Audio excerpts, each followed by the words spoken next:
Merci beaucoup donc, aux organisateurs de cette conférence.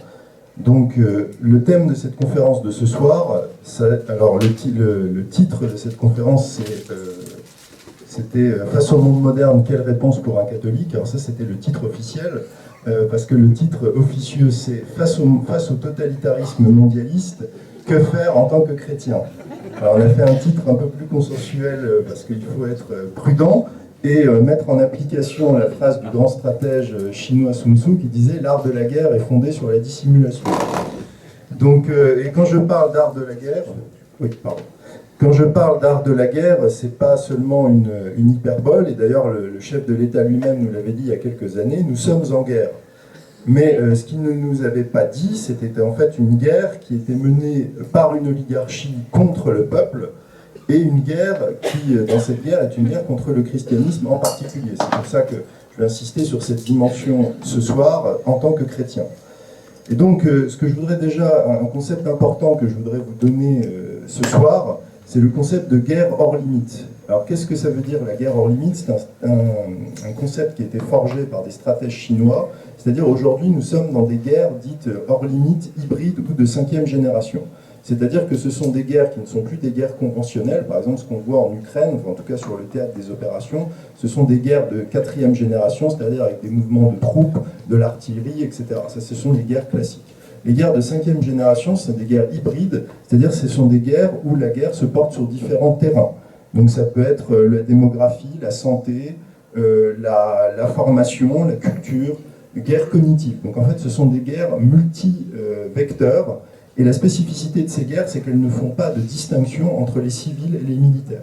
C'est-à-dire que quand certaines personnes pensent qu'elles pourront passer entre les gouttes, aujourd'hui, on vous a déclaré une guerre, et que vous le vouliez ou non, vous êtes des protagonistes et des belligérants dans cette guerre qui vous a été déclarée.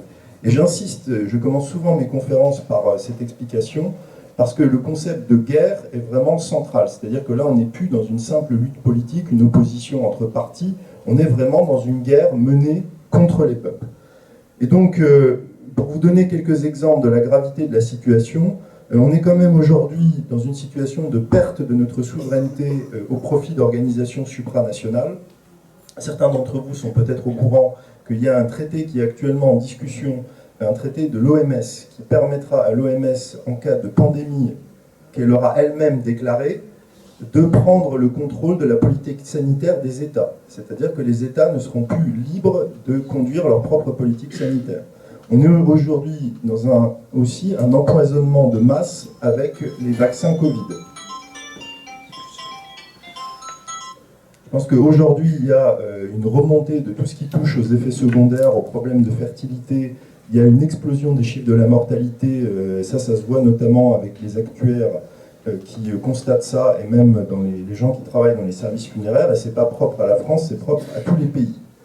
On est dans la mise en place d'une société de surveillance généralisée, avec la reconnaissance faciale, avec ce qui s'appelle les smart cities.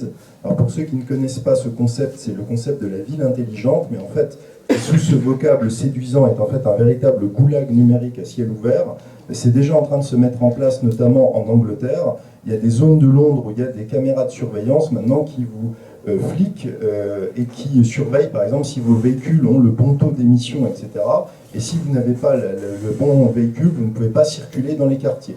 Il faut savoir que dans certaines métropoles comme Strasbourg, par exemple, en Alsace, certains types de véhicules ne peuvent pas rentrer dans les agglomérations. Donc ça, c'est la mise en place progressive de ça, et on va aller de plus en plus. Vous avez peut-être vu que cette semaine, on parlait de confinement climatique pour les Jeux Olympiques de 2024, et on explique aux gens qu'il va y avoir la surveillance généralisée, il va y avoir avec l'IA la reconnaissance faciale, etc.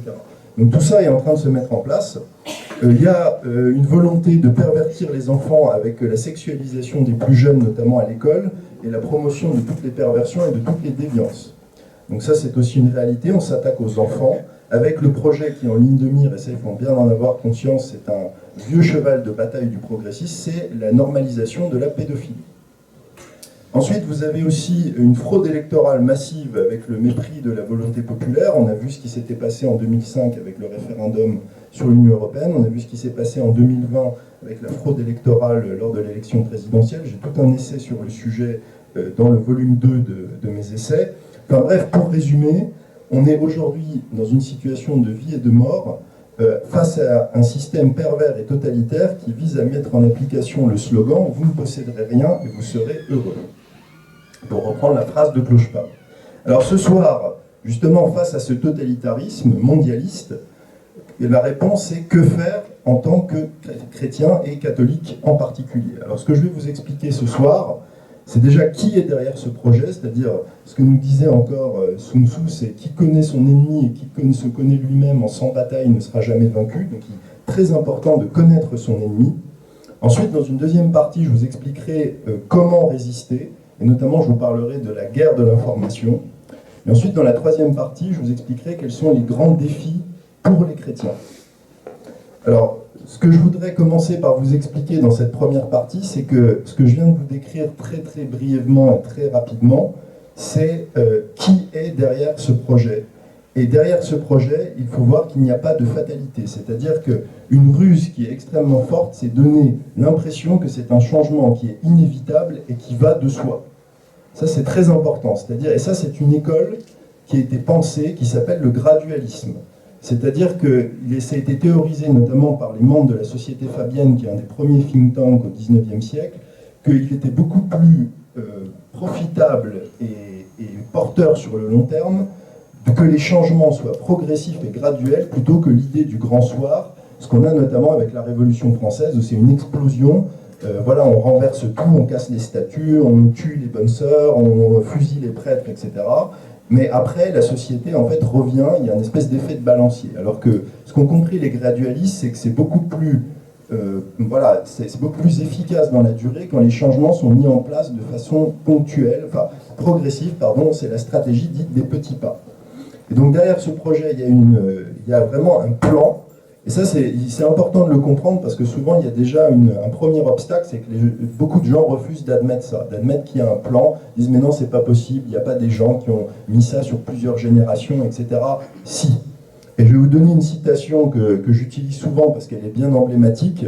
C'est une citation de David Rockefeller, donc je le cite in extenso, qui date des années 90. Certains pensent même que nous faisons partie d'une cabale secrète, travaillant contre les meilleurs intérêts des États-Unis, nous qualifiant, ma famille et moi, d'internationalistes et conspirant avec d'autres dans le monde pour construire une structure politique et économique mondiale plus intégrée. Un gouvernement mondial, si vous voulez. Si c'est l'accusation, je suis coupable et j'en suis fier. Donc voilà, les choses ont le mérite d'être dites, donc ça c'est uniquement pour la partie politique. Et donc, quand on parle de, je vous ai cité là David Rockefeller, parce qu'il fait partie de ces grandes dynasties, qui sont les dynasties, en fait, ce que j'appelle les familles régnantes ou les familles princières du mondialisme. Donc il y en a d'autres, il y a les Rockefeller, il y a les Rothschild qui sont très connus, il y a par exemple les Warburg, il y a les Wallenberg en Suède, il y avait les Saoud en Arabie Saoudite. Donc en fait, ce qu'il faut bien comprendre, c'est qu'on a une espèce d'hypocrisie dans le monde contemporain, c'est qu'on a remplacé les familles, les dynasties régnantes historiques, par d'autres dynasties. En fait, il n'y a pas du tout eu de changement démocratique ou quoi que ce soit. Il y a des nouvelles dynasties qui sont des dynasties qui sont fondées essentiellement sur la monnaie et la banque, et notamment le prêt à intérêt, parce que la source de la puissance de ces familles, c'est, alors les Rockefeller, c'est plutôt l'industrie, le chemin de fer, le pétrole. Donc ça, c'est la réalité de ces dynasties. Et donc ce sont ces nouvelles grandes dynasties. Mais là où il y a une différence avec ce qui existait auparavant, c'est qu'auparavant le pouvoir était visible, et c'était d'ailleurs tous les hommes de pouvoir voulaient montrer leur pouvoir, c'est-à-dire ils voulaient notamment que leur tête soit sur la monnaie, ou que leur drapeau flotte, il fallait qu'on sache que c'était eux qui étaient les chefs. Aujourd'hui, ces nouvelles dynasties sont des gens qui veulent garder leur pouvoir caché. Et ça, c'est très compliqué à faire accepter parce qu'ils dépensent des sommes absolument colossales, notamment leurs investissements dans les médias et dans tout ce qu'on appelle les fact-checkers et autres officines, pour justement garder cachée la réalité de ce pouvoir. Et donc pourquoi ? Ben, c'est très simple, parce qu'un pouvoir qui est caché, c'est un pouvoir qui ne peut pas être contesté. Ici, on est à Versailles, quand il y a eu la Révolution française, on savait qui était le roi de France et où il fallait aller pour aller le chercher. Et c'est ce qu'on a fait. Aujourd'hui, vous voulez par exemple aller chercher M. Rockefeller, qui est, par exemple, pour son rôle dans la responsabilité dans la pandémie de Covid-19 avec son projet Lockstep, où est-ce que vous allez chercher M. Rockefeller? Je pense que même s'il était ici dans cette salle, la plupart d'entre nous ne sauraient même pas le reconnaître. Alors que vous sauriez reconnaître peut-être Emmanuel Macron ou ses ministres. Donc aujourd'hui, ce qu'il faut bien comprendre, c'est que vous avez les gens qu'on vous présente, qui sont les têtes d'affiche politiques, sont des gens en fait qui sont les paratonnerres et les fusibles pour le vrai pouvoir. Je vais y revenir dans quelques instants, parce que c'est la garantie que ce vrai pouvoir en fait se maintienne. Ça c'est très important de le comprendre. Et ce qui est aussi important de comprendre, c'est pour ça que je suis heureux de parler devant un public essentiellement peut-être chrétien ce soir, c'est que ce projet mondialiste est un projet d'essence fondamentalement anti-chrétienne. Ça, c'est une clé que j'ai compris un peu plus tard quand j'ai commencé à travailler sur ce sujet, c'est qu'il y a cette dimension qui est fondamentale, alors je vais l'expliquer en quelques mots. C'est déjà l'idée, c'est un projet qui vise à prendre la place de Dieu, c'est-à-dire c'est un projet d'omniscience et d'omnipotence, de contrôle total. Et quand je vous parlais tout à l'heure des smart cities et de ces goulags numériques à ciel ouvert, c'est la véritable omnipotence divine, c'est-à-dire que vous allez avoir des hommes connectés, c'est ce qu'on appelle l'Internet des corps, Internet of Bodies, reliés à des objets, donc par exemple vos montres, vos voitures, etc. Et tout ça sera dans le cloud, et tout ça sera surveillé en temps réel, et tout ce dont on vous parle avec l'intelligence artificielle, etc., c'est la gouvernance par algorithme, c'est-à-dire que c'est l'idée qu'il va y avoir une espèce d'entité qui est capable de gérer le parc humain en temps réel. Donc c'est ça le système qui se profile. Donc c'est vraiment un projet qui cherche à prendre la place de Dieu. Et le deuxième aspect de ce système, c'est que, alors c'est intéressant parce qu'il est dans une espèce d'inversion, c'est-à-dire qu'il s'appuie sur la révélation chrétienne, c'est-à-dire qu'il considère que l'homme est mauvais, il y a quelque chose d'incomplet dans l'homme, mais au lieu de l'accepter de manière réaliste, comme le fait la révélation chrétienne, c'est-à-dire de partir de la nature déchue de l'homme, eux pensent qu'ils peuvent changer la nature de l'homme. Et c'est ça aussi le transhumanisme, c'est-à-dire c'est la fusion de l'homme ou de la machine, comme le dit Klaus Schwab, c'est la fusion du numérique, du biologique et du médical. Donc on va vers une fusion de l'homme avec une volonté de transformer l'homme, et ça c'est toujours le projet de tous les totalitarismes, c'est changer la nature humaine.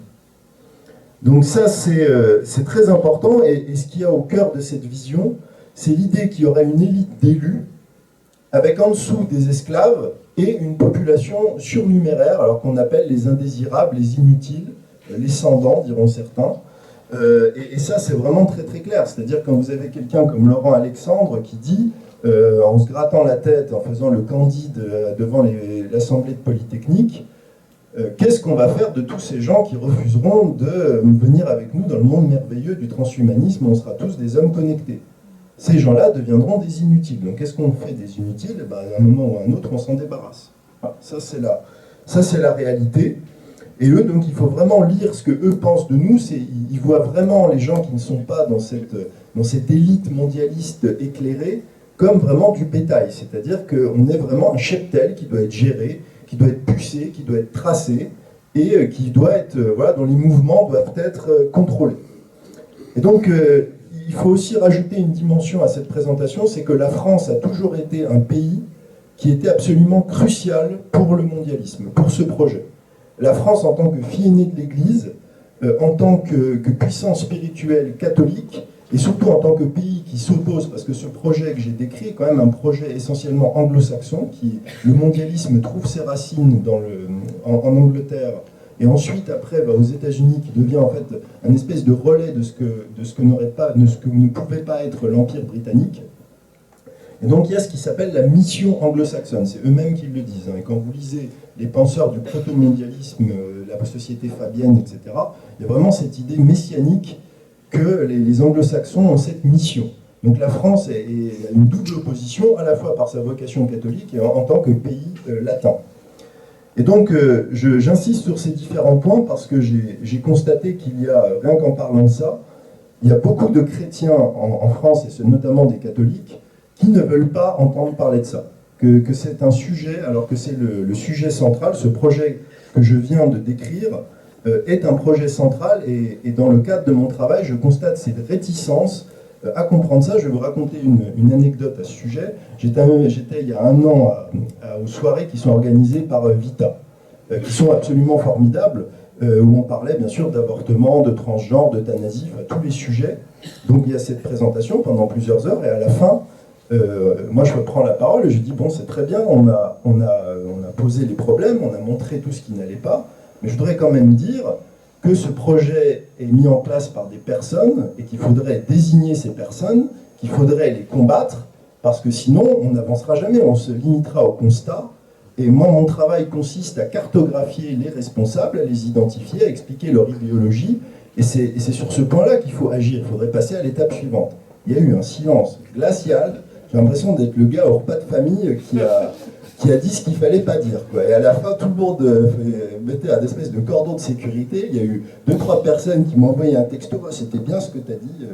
Voilà. Et en fait, ça, je l'ai constaté à de nombreuses reprises. Et ce que je disais à des gens avant la conférence, les 2 seules fois où j'ai été censuré en 5 ans que je fais ce travail, c'était par des radios catholiques. Véridique, hein. Les 2 seules fois. J'ai été invité par des gens qui ne sont pas chrétiens, sans problème, tenu des discours que je vous tiens ce soir, mais il y a vraiment une frilosité, et je le constate, et ça me peine beaucoup, et je vais vous dire pourquoi, parce que nous, en tant que chrétiens, on devrait être en première ligne contre ce projet. Parce que comme je vous l'ai dit, c'est un projet anti-chrétien. En plus, en tant que chrétien, on doit chercher la vérité, on doit suivre le Christ, hein, qui est le chemin, la vérité et la vie, et on doit être en première ligne contre ça. Et c'est pas normal que les chrétiens et les catholiques soient à la traîne sur ces sujets. Et c'est encore plus frustrant quand on regarde dans d'autres pays. Moi, je pense notamment aux États-Unis, un pays sur lequel je travaille beaucoup. Et là, c'est les chrétiens et les catholiques, même américains, sont en première ligne. Je veux dire, dans ce qui se passe, par exemple, beaucoup se sont réjouis de ce qui s'est passé en 2022 avec l'avortement, l'abrogation de Roe versus Wade, de cet arrêt qui protégeait l'avortement au niveau fédéral. Mais ça, c'est un travail des protestants et des catholiques américains, c'est un travail de sape. Pendant 50 ans, ce sont des négociations avant la présidence Trump, c'est le projet de noyauter la Cour suprême, etc. C'est un travail de fond, et il y a une radicalité, une prise de conscience de ce qu'est le projet du nouvel ordre mondial que je vous ai décrit en quelques mots il y a quelques instants, qui permet d'enregistrer des victoires concrètes, comme cette abrogation de Roe versus Wade. Donc c'est pour ça que dans le cadre de mon travail, et notamment à travers mes essais, j'essaye de vous montrer la cohérence du projet, c'est-à-dire comment le projet s'articule. Parce que je disais qu'il y a une réticence de certains chrétiens ou catholiques à comprendre ce qui se passe, mais parfois aussi ceux qui comprennent ce qui se passe sur un aspect du projet. Alors, c'est déjà important, mais il faut vraiment voir sa cohérence. Par exemple, ça peut être, il y a une prise de conscience de certains sur le Covid.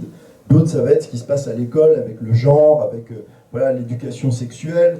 D'autres, ça sera la corruption politique parce qu'ils y sont confrontés, ou l'infiltration, la subversion, etc. Donc il y a différents points, mais ce qu'il faut vraiment voir, c'est l'idéologie globale, parce qu'il y a une cohérence. Il y a une cohérence entre la promotion de l'avortement, le transgenre, les smart cities, l'identité numérique, ce qu'on a vécu avec le Covid. En fait, tout ça fait partie d'un projet global avec une cohérence interne.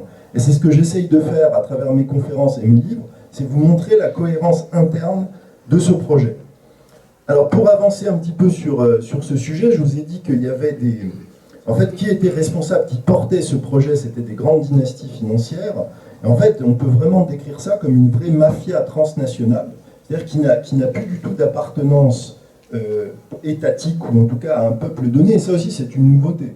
Parce qu'avant, un pouvoir était toujours enraciné. Même le seigneur le plus brutal, le plus injuste avec ses gens, était enraciné dans un territoire.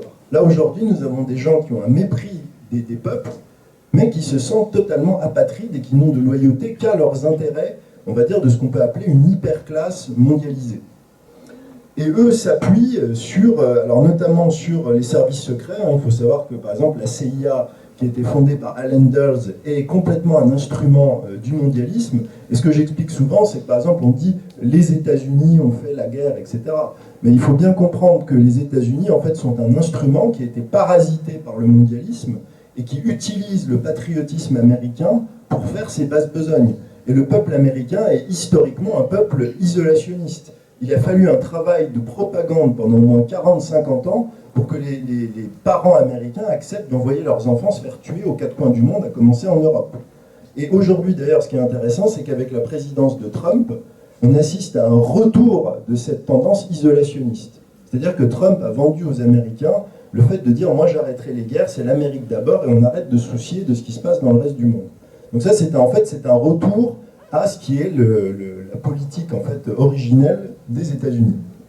Alors donc il y a cette mafia. Ensuite, en dessous, il y a des institutions qui sont les relais de cette politique. Donc, alors, combien ici connaissent par exemple le Forum économique mondial de Davos? Ah oui, voilà, il y a quand même des gens. Alors, qui connaît le CFR, le Council on Foreign Relations? Ah, il y a un peu moins de monde. Qui connaît le groupe Bilderberg? Ah oui, là un peu plus. Et la commission trilatérale? Ah oui, voilà.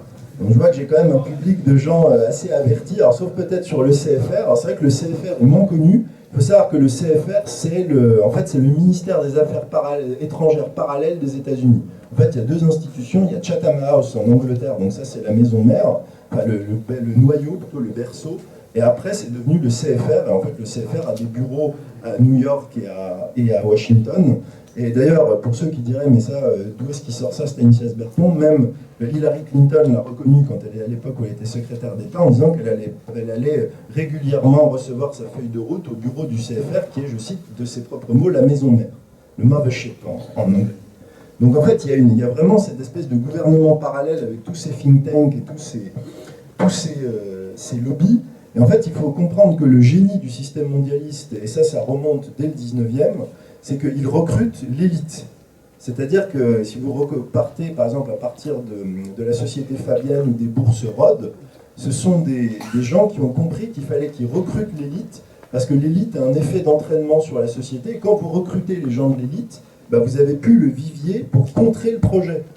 Parce que, en fait, vous pouvez des gens qui sont capables d'assumer des postes de diplomates, de gens qui vont réfléchir, des chercheurs, etc. Si tous ces gens-là ont été payés, doivent leur carrière au mondialisme, bah, comment vous changez le système? Vous n'avez juste pas les ressources humaines pour le faire. Donc ça, il y a une blague, je ne sais pas si c'est vrai, si c'est apocryphe, mais j'ai entendu dire que quand Donald Trump a pris le pouvoir en 2016, il aurait dit, mais en fait, je sais qui ils sont, j'ai accès aux services de renseignement, je peux lire leurs mails, leurs textos, je sais qui est corrompu, qui est un traître à l'Amérique, pourquoi je ne vais pas juste les arrêter tous? Et là, on lui a dit, bah, mais si vous faites ça, il n'y a plus personne à Washington, quoi. Tout l'État s'arrête, en fait. Il n'y a plus d'État, en fait. Donc, vous voyez la difficulté de la subversion. Et là encore, ce que je dis n'est pas quelque chose que j'ai inventé. Il y a une vidéo incroyable que vous pouvez trouver très facilement sur Internet de Klaus Schwab, qui est invité à Harvard, je crois que c'est en 2017, où il est devant les étudiants, comme ça, de la Kennedy School, qui est un peu le Sciences Po d'Harvard, et qui dit, avec mes Young Leaders, donc c'est un programme, pour ceux qui ne connaîtraient pas, de formation justement des jeunes élites, Emmanuel Macron est passé par les Young Leaders, comme Édouard Philippe, comme tant d'autres, et il dit, avec mes Young Leaders, nous avons pénétré tous les gouvernements de la planète. Et il fait la liste, il dit, Macron c'est nous, Trudeau c'est nous, Merkel c'était nous, etc. Donc voilà, ils sont même complètement décomplexés par rapport à ça. C'est-à-dire qu'ils ne s'en cachent pas, c'était pas quelque chose en caméra cachée, ils savaient que c'était enregistré comme je suis enregistré ce soir. Donc il faut comprendre qu'en fait nos décideurs politiques reçoivent une feuille de route de ces institutions où les décisions sont réellement prises. Vous pouvez même trouver, je crois, en ce qui concerne la France, une vidéo de Philippe de Villiers qui était interrogé, je crois que ça remonte, c'était en 2008 ou en 2009, où il racontait que François Fillon lui avait dit qu'il allait à Bilderberg, et qu'il lui avait dit « mais pourquoi tu vas là-bas ?» Et il lui avait répondu « mais que veux-tu, Philippe, c'est eux qui nous dirigent. » Voilà, c'est le Premier ministre de la France qui reconnaît la réalité. Donc ça, c'est important de le comprendre. Et en fait, après, tout percole, là, je vais pas détailler, parce que c'est pas le sujet de cette conférence, de faire toute une cartographie du mondialisme, mais après, vous avez les institutions, donc vous avez les grandes institutions type OMS, OMC, ONU, en fait, tout ce qui est supranational.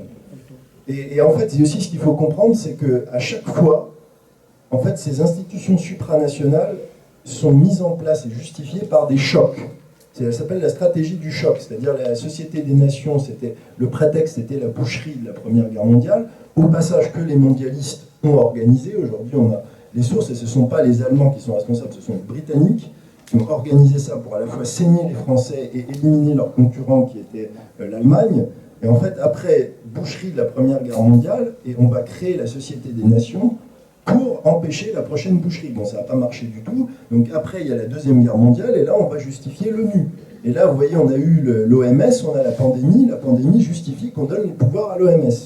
Donc c'est toujours, en fait, c'est la technique du pompier pyromane, c'est-à-dire je crée un problème et je vous apporte la solution, mais c'était celle que je voulais vous vendre au départ. C'est vraiment un mode de fonctionnement qu'il faut comprendre. Donc tout ça est vrai, et alors je voulais vous parler de ça ce soir, de cette infiltration et de subversion, parce que malheureusement, ce que je vous dis là pour l'État profond est aussi vrai pour l'Église. Il faut quand même avoir une lucidité par rapport à ça. Il y a un État profond, il y a une Église profonde. Ça, c'est la vérité. L'Église est une institution qui est infiltrée, et qui est infiltrée depuis un moment, même depuis le XVIIIe siècle. Vous avez des témoignages, peut-être que certains l'ont déjà lu, Monseigneur Delassus, la conjuration antichrétienne, on a des lettres qui ont été saisies chez des gens dans les États pontificaux, à l'époque où le pape avait encore une police secrète, avant qu'il perde les États pontificaux. On a des francs-maçons de haut vol et des gens qui disent « je vais à la messe tous les dimanches parce qu'on ne me soupçonnera pas de détruire l'Église catholique ». Ou « j'ai mangé avec le cardinal machin, et comme ça, mais je contribue, mes frères, soyez assurés que je contribue à la destruction de l'Église ». Donc ça, c'est une réalité. Et je pense qu'en tant que catholique, il faut avoir une lucidité par rapport à ça. Il y a de tout dans l'Église catholique. Il y a des saints prêtres, il y a aussi des bons évêques. Il y a des gens qui sont de vrais chrétiens à l'intérieur de cette institution. Mais il faut avoir la lucidité de reconnaître qu'elle a été infiltrée de longue date. Et ça, c'est une réalité. Quand je dis que les chrétiens et les catholiques ne veulent pas le voir, je pense que ça fait partie du problème et qu'on ne pourra pas faire l'économie d'une vraie réflexion à ce sujet. Et ce que je voudrais terminer dans cette partie, c'est de vous donner l'idée que le but du mondialisme, c'est toujours le contrôle. C'est-à-dire il faut contrôler le système, et peu importe en fait l'idéologie, elle est presque secondaire. C'est-à-dire que l'important, c'est d'avoir le contrôle. Donc si on peut contrôler des catholiques, si on peut contrôler la gauche, si on peut contrôler la droite, l'important c'est le contrôle. Et ce que je dis toujours, c'est que le mondialisme fonctionne en segments de marché. Donc par exemple, vous avez les segments de marché extrême gauche et les antifas qui sont financés par Soros. Vous allez avoir les militants noirs radicaux, c'est Black Lives Matter, donc qui sont eux aussi financés par Soros. Vous allez avoir la branche nazie, extrême droite, ultra, ça va être les bataillons Azov, qui sont au passage financés par un oligarque chyprio-israélien, donc il n'y a pas de problème qu'un Israélien finance des nazis, vous voyez, il n'y a pas de contradiction du point de vue du mondialiste. Il va y avoir la variante, donc j'ai dit oui, extrême gauche, voilà, il y a la variante d'islam, c'est les frères musulmans. Donc vous voyez, en fait, il y a tout le monde, l'important c'est de toujours contrôler le système pour toujours garder le contrôle. Donc c'est pour ça que, d'où l'importance de savoir discerner et d'avoir en fait une idée claire de ce qu'est le projet mondialiste, parce qu'en ayant une idée claire de quels sont ses objectifs ultimes, c'est-à-dire ce que je vous ai décrit, et notamment cette espèce de disparition des États, des nations, et la mise sous tutelle des peuples, et cette espèce de fusion de l'homme et de la machine, vous comprenez comment on peut avancer progressivement vers cet état de fait, vers je dirais avec cette stratégie des petits pas. Et c'est ça qui est important de discerner, et c'est ça qu'on doit apprendre, alors en tant que résistant et d'autant plus en tant que catholique, à faire. Alors, comment est-ce qu'on combat ce système? Là maintenant, je vous ai un peu déprimé en vous disant tout ça. Maintenant, la question, c'est qu'est-ce qu'on peut faire? Parce qu'on peut faire des choses, on peut résister. Alors, avant de rentrer dans le vif du sujet, je voudrais quand même vous dire que ce projet-là est quand même mis à mal. C'est-à-dire, les gens disent, mais ça y est, c'est fini. Qu'est-ce qu'on peut faire face à de telles puissances, face à des gens qui ont des moyens aussi colossaux? Qu'est-ce qu'on peut faire? On peut faire des choses. Et ce qui se passe dans le monde aujourd'hui, c'est qu'il y a quand même une résistance parce qu'il y a des pays qui refusent ce diktat. Il y a des pays qui sont encore souverains, alors je pense notamment à la Russie, à la Chine. Alors je précise en disant ça, parce que des fois c'est la remarque qui est faite, et ce sera peut-être le cas, j'anticipe peut-être sur certaines questions, c'est que ça ne veut pas dire qu'on soutient la Russie ou la Chine Je veux dire, par exemple, avoir une lucidité sur la persécution des chrétiens en Chine ou sur des choses qui se passent en Chine, mais avoir une conscience qu'un pays comme la Chine peut être un allié objectif dans la lutte contre le mondialisme, parce que c'est un pays souverain qui est attaché à la défense de sa souveraineté. Et ça, c'est important, et ces deux pays, on comprend l'alliance notamment russo-chinoise, parce que qui sont en train d'être agglomérés avec les BRICS, parce que ce sont des pays qui ont compris le mondialisme, qui en ont d'ailleurs été victimes. Hein. Les Chinois parlent du siècle de l'humiliation au XIXe siècle, parce que la Chine, à ce moment-là, a été complètement conquise par le mondialisme. Les Chinois n'ont pas oublié, par exemple, la guerre de l'opium. La guerre de l'opium, c'est on a abruti la population chinoise avec de l'opium, et au passage, c'est la famille royale d'Angleterre qui touchait une com sur toutes les transactions et tous les trafics. Donc ça, il ne faut pas l'oublier. Les Chinois n'ont pas oublié, soyez-en bien sûr. Les Russes n'ont pas oublié que la révolution bolchevique a été financée par Wall Street. Ça, c'est aussi quelque chose, quand on parle des oppositions, il faut lire par exemple Anthony Seton, qui se base sur les câbles du département d'État. Si Trotsky a pu revenir en Russie, c'est parce qu'il a eu son passeport signé personnellement par le président américain Wilson. Donc ça, c'est important. Vous voyez, on vous présente des fausses oppositions, alors qu'en fait, il y a des responsabilités qui sont établies, et les peuples, que ce soit les Chinois ou les Russes, savent tout ça. Les élites russes le savent, les élites chinoises le savent. Donc eux, quand ils se battent contre le mondialisme, ils savent ce que ça veut dire. Et donc eux résistent, et donc là, il y a une fenêtre d'opportunité pour la France, c'est-à-dire que le mondialisme étant chancelant, étant vacillant, ben nous, on peut profiter de cette déstabilisation du système pour reconquérir notre liberté, pour libérer la France, retrouver la France, qui est le titre d'un de mes livres. Alors comment est-ce qu'on peut faire ça? Alors c'est là où on est, c'est pour ça que je vous parlais au début de la guerre de l'information et de la guerre hybride, parce que justement on n'est pas dans une guerre conventionnelle. À la limite, c'était beaucoup plus simple en 1945, parce qu'on savait qui étaient les Allemands, il y avait des uniformes, il y avait des troupes d'occupation qui étaient présentes sur le territoire français. Donc ça, c'était visible. Aujourd'hui, l'ennemi est invisible, il est, comme je vous l'ai dit, infiltré, il agit de manière multifactorielle, donc il faut une autre stratégie pour le combattre. Et cette stratégie dont je voudrais vous donner les grandes lignes ce soir, c'est justement la guerre de l'information. Parce qu'aujourd'hui, on est dans ce cadre-là. On est dans ce qui s'appelle cette guerre cognitive, et le but de cette guerre cognitive, c'est le contrôle de votre cerveau. C'est ce que dit James Gordiano, qui intervenait à West Point. Donc West Point, pour ceux qui ne connaîtraient pas, c'est l'équivalent du Saint-Cyr de l'armée américaine. James Gordiano disait « Le cerveau humain sera le champ de bataille du XXIe siècle ». Donc l'important, c'est de contrôler le cerveau, et notamment tout le complexe que j'appellerais militaro-informationnel participe de ça. C'est-à-dire que le but, c'est de faire de vous un vecteur dans cette guerre de l'information. Et donc c'est pour ça que j'insiste sur l'importance de comprendre le mondialisme et de comprendre le projet, parce que c'est déjà le meilleur moyen de résister. Et j'ai même envie de dire, la spécificité d'une guerre de l'information, c'est qu'à partir du moment où vous prenez conscience que vous êtes dans une guerre de l'information, c'est quasiment le moment où vous commencez à la gagner. C'est-à-dire que cette guerre qui vous est menée peut réussir parce que les gens n'ont pas conscience qu'ils sont attaqués. À partir du moment où vous identifiez en fait, qu'on est en train de vous attaquer, d'essayer de pirater votre cerveau, il y a un très bon livre de Lucien Cerise qui s'appelle Neuropirate, pour le piratage cognitif. En fait, quand vous vous rendez compte que vous êtes en train d'être piraté cognitivement, c'est le moment où vous pouvez commencer à résister. Et donc c'est pour ça que je dis, la première chose que vous pouvez faire dans le cadre de cette guerre de l'information, c'est d'arrêter d'écouter les médias de masse. Ça, je ne peux pas le dire autrement, les médias de masse sont la branche propagande du système mondialiste. Mais je veux dire, littéralement. Et souvent d'ailleurs, ce qui est intéressant, c'est que les gens qui sont les journalistes ont les mêmes formations que les espions et les agents d'influence. En tout cas, aux États-Unis, ils passent par les mêmes universités.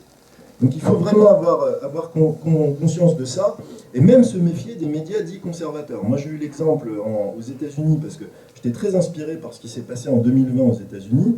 Il y avait Fox News qui était à fond derrière Trump, voilà, pendant toute sa campagne, etc. Et quand il y a eu vraiment le moment critique qui était la fraude électorale de 2020, alors là ils l'ont lâché en race campagne, tout le monde a tourné Kazakh, et on a vu qui était qui. Donc il faut se méfier de ça, il faut se méfier aussi de ce que j'appelle les cycles d'information, c'est-à-dire que Si vous voulez, le système est conçu à dessein pour que en fait, vous ayez une mémoire de poisson rouge, c'est-à-dire c'est l'information chasse l'autre. C'est-à-dire que vous allez avoir un événement choquant qui va arriver dans l'actualité, alors ça peut être une guerre, ça peut être un attentat, ça peut être une crise, une réforme, bam bam bam, on va vous marteler ça pendant 24 heures sur 24, pendant 3 jours, tout le monde va parler de ça, et puis 3 jours après, hop, c'est un autre sujet. Et puis tout le monde a oublié le premier, et hop, on passe à autre chose. Moi, je vais juste pour m'amuser, être un peu taquin, parce que je suis parfois un peu taquin, vous vous souvenez de l'attaque au couteau d'Annecy? Il est devenu quoi, le gars là, qui a fait l'attaque au couteau? Où est-ce qu'il est parti? Non, non, je parle pas de celui qui l'a défendu. On travaille à C8. Je travaille chez C8. Non, non, je parle pas de celui qui a protégé les... Ah oui, oui. Je parle de l'agresseur. Il a été jugé, il est parti où? On n'en a plus entendu parler, il a disparu dans la nature, et tous les bébés qui ont été poignardés, ils sont où? Vous avez entendu les parents? Vous avez entendu les... Ils sont tous sortis. Ils sont tous vivants, hein, bah, alléluia. Mais vous voyez, il y a des choses comme ça, on nous a parlé de ça pendant une semaine, et tout d'un coup, hop, on est passé à autre chose. Voilà, et là, autre exemple de ça, la guerre en Ukraine. Vous voyez, on nous a baratiné pendant 1 an avec la guerre en Ukraine, on voyait Zelensky, même sur les céréales, notre petit déjeuner. Et en fait, qu'est-ce qui s'est passé là maintenant? On n'a plus entendu parler. Maintenant, c'est Gaza, c'est autre chose. Et puis après, ça sera la crise économique. Donc il faut, en fait, c'est fait exprès. Hein, toutes ces choses-là sont faites exprès. Il faut s'extraire de ça et justement garder l'œil braqué sur les tendances longues et voir justement comment les choses se mettent petit à petit en place. Et donc moi, je le dis vraiment aujourd'hui, si vous voulez être vraiment informé, il faut que vous soyez sur les réseaux sociaux. Je le dis, moi je le pratique, c'est là où je fais ma veille. Moi je m'informe essentiellement par ces biais-là. À la limite, quand j'utilise les médias de masse, c'est quand je veux appuyer un argument et que j'ai besoin de quelque chose, d'un article, d'une image ou quelque chose comme ça. Et vous avez sur les réseaux sociaux, donc qui est Twitter ou Telegram, moi c'est essentiellement les deux que j'utilise, pas du tout Facebook. Vous avez un accès à des gens absolument extraordinaires et vous avez souvent de l'information brute, vous avez des vidéos, vous avez des analyses, vous avez des témoignages de gens qui sont des vrais experts dans leur domaine, qui n'ont absolument pas accès aux grands médias. C'est-à-dire, à la limite, ils passent peut-être sur des chaînes alternatives comme TV Liberté ou André Berkoff sur Sud Radio, France Soir, des choses comme ça. Il y a quand même quelques médias un peu alternatifs de grande qualité. Mais il faut vraiment aller sur les réseaux sociaux. Alors après, c'est comme tout. C'est-à-dire, il faut faire le tri. Mais je veux dire, c'est évident. Vous avez aussi des gens qui sont complètement illuminés. Il y a des fausses infos, il y a tout. Mais aujourd'hui, si vous voulez avoir accès à de l'information, vous avez plus de chances de trouver de l'information pertinente et critique sur les réseaux sociaux. Ça, c'est vraiment important. Et moi, dans mes livres, ou même si vous avez des questions après, je pourrais vous recommander des choses. Mais c'est vraiment un outil, en fait. Et d'ailleurs, c'est pas un hasard si il y a ces tentatives de censure et de prise de contrôle des réseaux sociaux, d'arrêter l'anonymat sur Internet. Là encore, pareil, pour notre sécurité. Et puis, ils sont quand même vicieux parce qu'ils vont dire que c'est pour lutter contre la pédopornographie, etc. Alors qu'on sait, par exemple, que la première chose qu'a fait Elon Musk quand il est arrivé sur Twitter, c'est de supprimer tous les contenus pédocriminels qu'il y avait. Je peux vous dire qu'il y en avait un paquet sur Twitter. Le moindre anti-vax se faisait suspendre son compte. Par contre, des gens qui partageaient des vidéos, etc., pédocriminelles pendant des années, ça, il n'y avait pas de problème. Donc ça, c'est important de le comprendre. Et en fait, plus généralement, au-delà de la question de cette souveraineté sur l'information, le vrai sujet, en fait, c'est vraiment retrouver une souveraineté sur vous-même. Ce que je dis aux gens, c'est qu'il faut... vous voyez, là, je suis content parce que vous êtes nombreux ce soir. On a un échange direct, après on pourra échanger. J'essaye de vous donner une information qui est directe, claire, sans filtre. On peut échanger, vous êtes d'accord, pas d'accord, on peut en discuter. Mais en tout cas, vous êtes venus et vous êtes devenus acteurs de votre propre réinformation. Et vous n'êtes pas non plus resté derrière un écran à juste cliquer, vous vous êtes déplacés, vous êtes venus. Et ça, c'est très important. Vous allez sûrement rencontrer d'autres gens, peut-être vous allez découvrir, vous avez des gens de votre école, de je sais pas où, qui sont là aussi ce soir. Donc en fait, vous faites une chose réelle, concrète. Et ça, en fait, c'est dans tous les domaines. Il faut faire ça dans le travail, dans la santé, dans l'éducation des enfants. Et plus généralement, il faut arrêter de se laisser infantiliser et infantiliser par l'État. En fait, l'État, on parle d'État nounou, certains connaissent cette expression. Mais en fait, c'est vraiment ça, c'est-à-dire que ça a été étudié notamment par des psychologues, c'est aujourd'hui l'État, se substitue à la figure d'autorité parentale. C'est-à-dire que les gens confondent l'État avec leurs parents. Et ça, c'est très pervers comme mécanique, parce que déjà, ça infantilise les gens, ça les empêche de devenir pleinement adultes, c'est-à-dire d'être responsables d'eux-mêmes et de leurs actes et de leur famille. Et c'est aussi, ça empêche la révolte. Et on l'a vu, par exemple, avec le Covid, quand on explique aux gens qu'en fait, l'État ne leur voulait pas du bien avec ses vaccins. En fait, c'est très difficile à admettre pour beaucoup de gens, parce que si l'État est assimilé à la figure parentale, ça veut dire que vos propres parents vous veulent du mal. Ça, c'est complètement inacceptable pour la plupart des gens, de vous dire que vos parents eux-mêmes vous veulent du mal. Donc c'est un mécanisme qui a été étudié par beaucoup de psychologues. Et il faut avoir conscience de la façon dont ce mécanisme fonctionne. Donc pour terminer sur ce point de la souveraineté, le conseil que je peux vous donner, c'est de faire ce que vous êtes venu faire ce soir, c'est-à-dire d'agir dans le monde réel et surtout de vous regrouper. D'agir en groupe, parce que la politique, c'est ça. La politique, c'est agir en tant que communauté, agir en tant que groupe. Et tout est fait pour vous atomiser, pour vous isoler, et pour vous faire croire que c'est l'individu roi, l'individu peut tout. Non, un individu tout seul ne peut rien. Et les gens qui sont en face, eux sont organisés, eux sont structurés. Ils sont en réseau, ils organisent des réunions à huis clos, ils conspirent à huis clos, ils sont hyper efficaces pour conspirer. Et en face, vous avez une population atomisée qui ne sait même plus qui elle est, comment elle s'appelle, ce en quoi elle croit, complètement déstructurée, déracinée, donc des masses faciles à manipuler, à manœuvrer. Ça, c'est la réalité du système.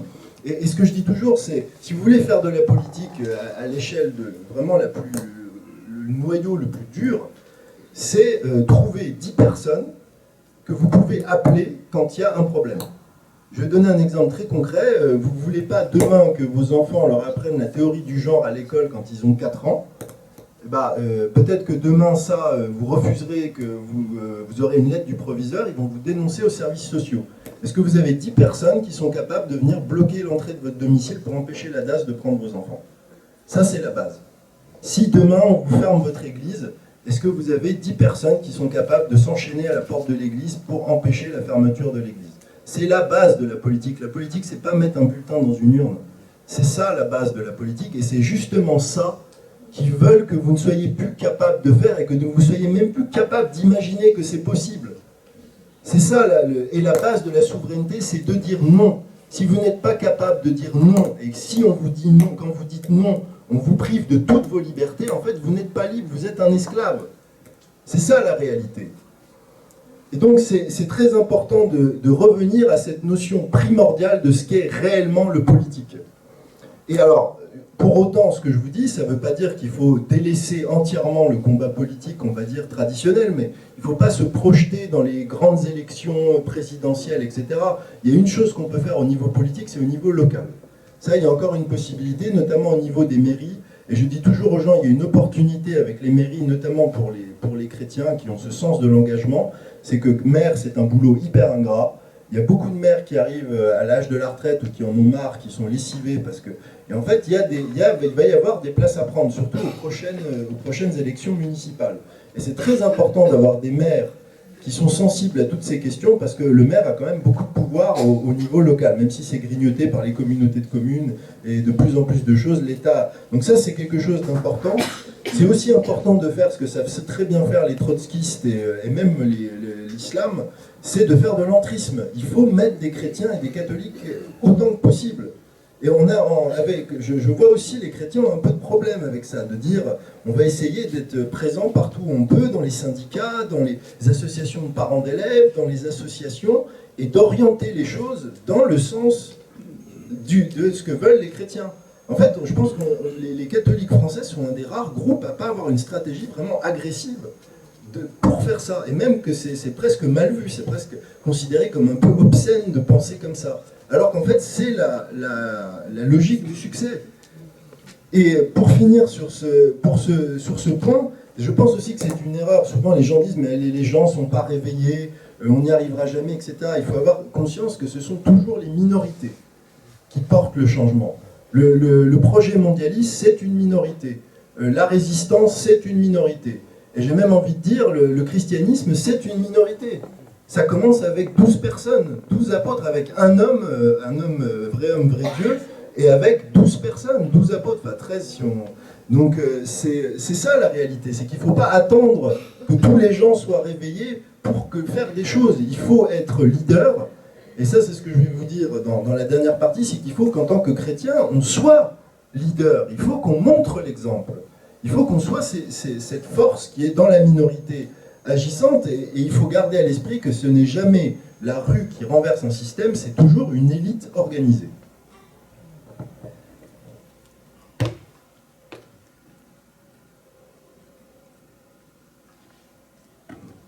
Alors nous arrivons maintenant à la dernière partie de cette conférence, qui est justement les défis qui attendent les chrétiens. Alors je viens de vous le dire il y a quelques instants, je pense que si on veut avoir une chance de s'en sortir, il faut justement être ces leaders et cette force de proposition, et surtout, il faut être capable de passer de la défensive à l'offensive.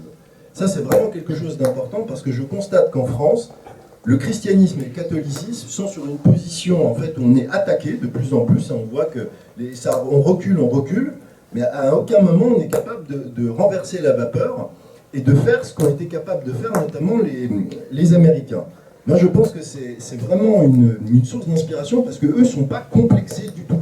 En France on a une espèce de complexe, rien que le fait de parler de sa foi, on nous a mis en tête l'idée que en fait notre foi c'était quelque chose qu'on sortait du placard pour la montrer le dimanche à la messe, et le reste du temps dans la société on ne doit pas être chrétien. Mais moi je pense que c'est tout à fait le contraire qu'il faut faire. Il faut montrer qu'à notre travail on est chrétien, dans notre vie de famille on est chrétien, dans notre vie amicale on est chrétien, et il faut régler notre vie sur des valeurs chrétiennes, et quand on fait des choses, et si possible des choses exemplaires, des choses bien, on le fait en tant que chrétien. Pour que les gens se disent, mais il ne fait pas ça parce que c'est juste monsieur Dupont, il est gentil, il est formidable, il a un bon esprit. Non, il le fait parce qu'il est un disciple du Christ. Ça, c'est important. Il faut que les gens fassent le lien avec ça. Et en France, on a un problème, mais ce n'est pas surprenant, parce qu'il y a eu un tel matraquage des chrétiens, il y a un vrai complexe d'infériorité. Je pense qu'il y a beaucoup de gens qui ont adhéré à cette idée de dire... Mais en fait, en tant que chrétien, on n'est pas un peu rétrograde, on n'est pas il ne faut quand même pas s'imposer aux gens, le monde a changé, le monde a évolué, etc. Mais ça, je pense que c'est une erreur, et c'est pas ce que je pense, c'est que je constate que les endroits et les communautés où le christianisme arrive justement à reprendre un dynamisme et une offensive, c'est les communautés qui font tout le contraire, c'est-à-dire qui affirment avec force leur foi dans le Christ, et qui n'ont pas peur justement de porter haut et fort cette bannière. Et je rappelle au passage qu'on a toute la légitimité pour faire ça, parce qu'en tant que chrétien, on est prêtre, prophète et roi. Il ne faut quand même pas l'oublier. On oublie ces trois dimensions, prêtre, prophète et roi. Et donc, moi, je pense que c'est important de rappeler ça, et de rappeler que justement, c'est les chrétiens qui sont légitimes, et qui sont d'autant plus légitimes en France. En France, et que ce qui est important, c'est que non seulement il faut rechristianiser la France, refaire un peuple français qui soit chrétien, mais il faut aussi qu'on ait un État qui soit chrétien. Parce que le problème, on a eu ça au XIXe siècle. Au XIXe siècle, il y avait un peuple qui avait encore une foi, mais on avait une troisième république qui était anticléricale, et qui était donc... Qu'est-ce qui s'est passé? En fait, là, le peuple était là, a répondu, mais en fait, il y avait un appareil d'État qui était complètement hostile. Et donc, en fait, il faut que les deux marchent de concert. Et ça, c'est un travail qui est... Je veux dire, le chantier n'a pas du tout commencé, et c'est même quelque chose qui n'est pas du tout dans le radar des catholiques français. De même d'imaginer qu'un jour, on puisse retrouver un État qui soit complètement influencé par la morale et la pensée chrétienne, c'est inenvisageable. Je veux dire, même quand on parle d'avortement, il y a beaucoup de chrétiens qui disent « Mais attendez, on ne va pas se battre pour ça, maintenant c'est inscrit dans la loi, etc. On ne va pas revenir sur ça. » Mais en fait, je prends encore là l'exemple des Américains, si on pense comme ça, on n'y arrivera jamais.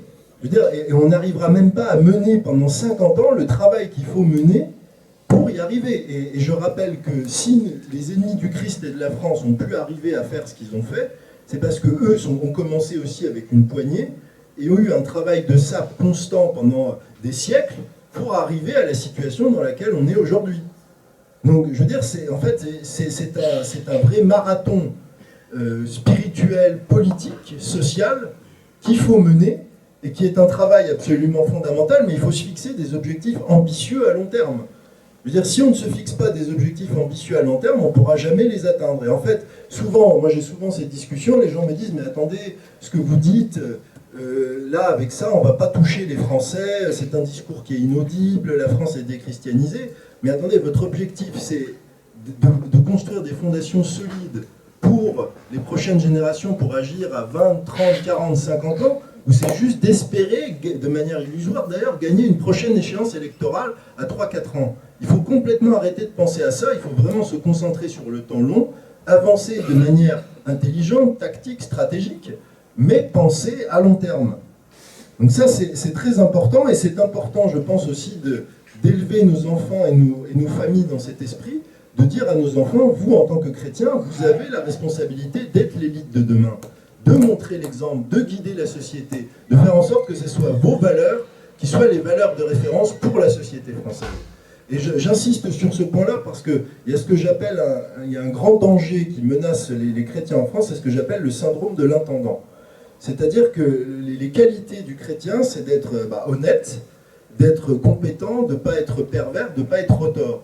Et ça, si on n'a pas cette idée de dire que ce sont les chrétiens qui doivent diriger, qui doivent agir, qui doivent être des leaders, en fait, les chrétiens, ce sera toujours l'éternel second qui fera le bon boulot avec des chefs qui ne seront pas forcément des chefs chrétiens, mais qui exploiteront les chrétiens, qui feront tourner la baraque, qui feront tourner la machine.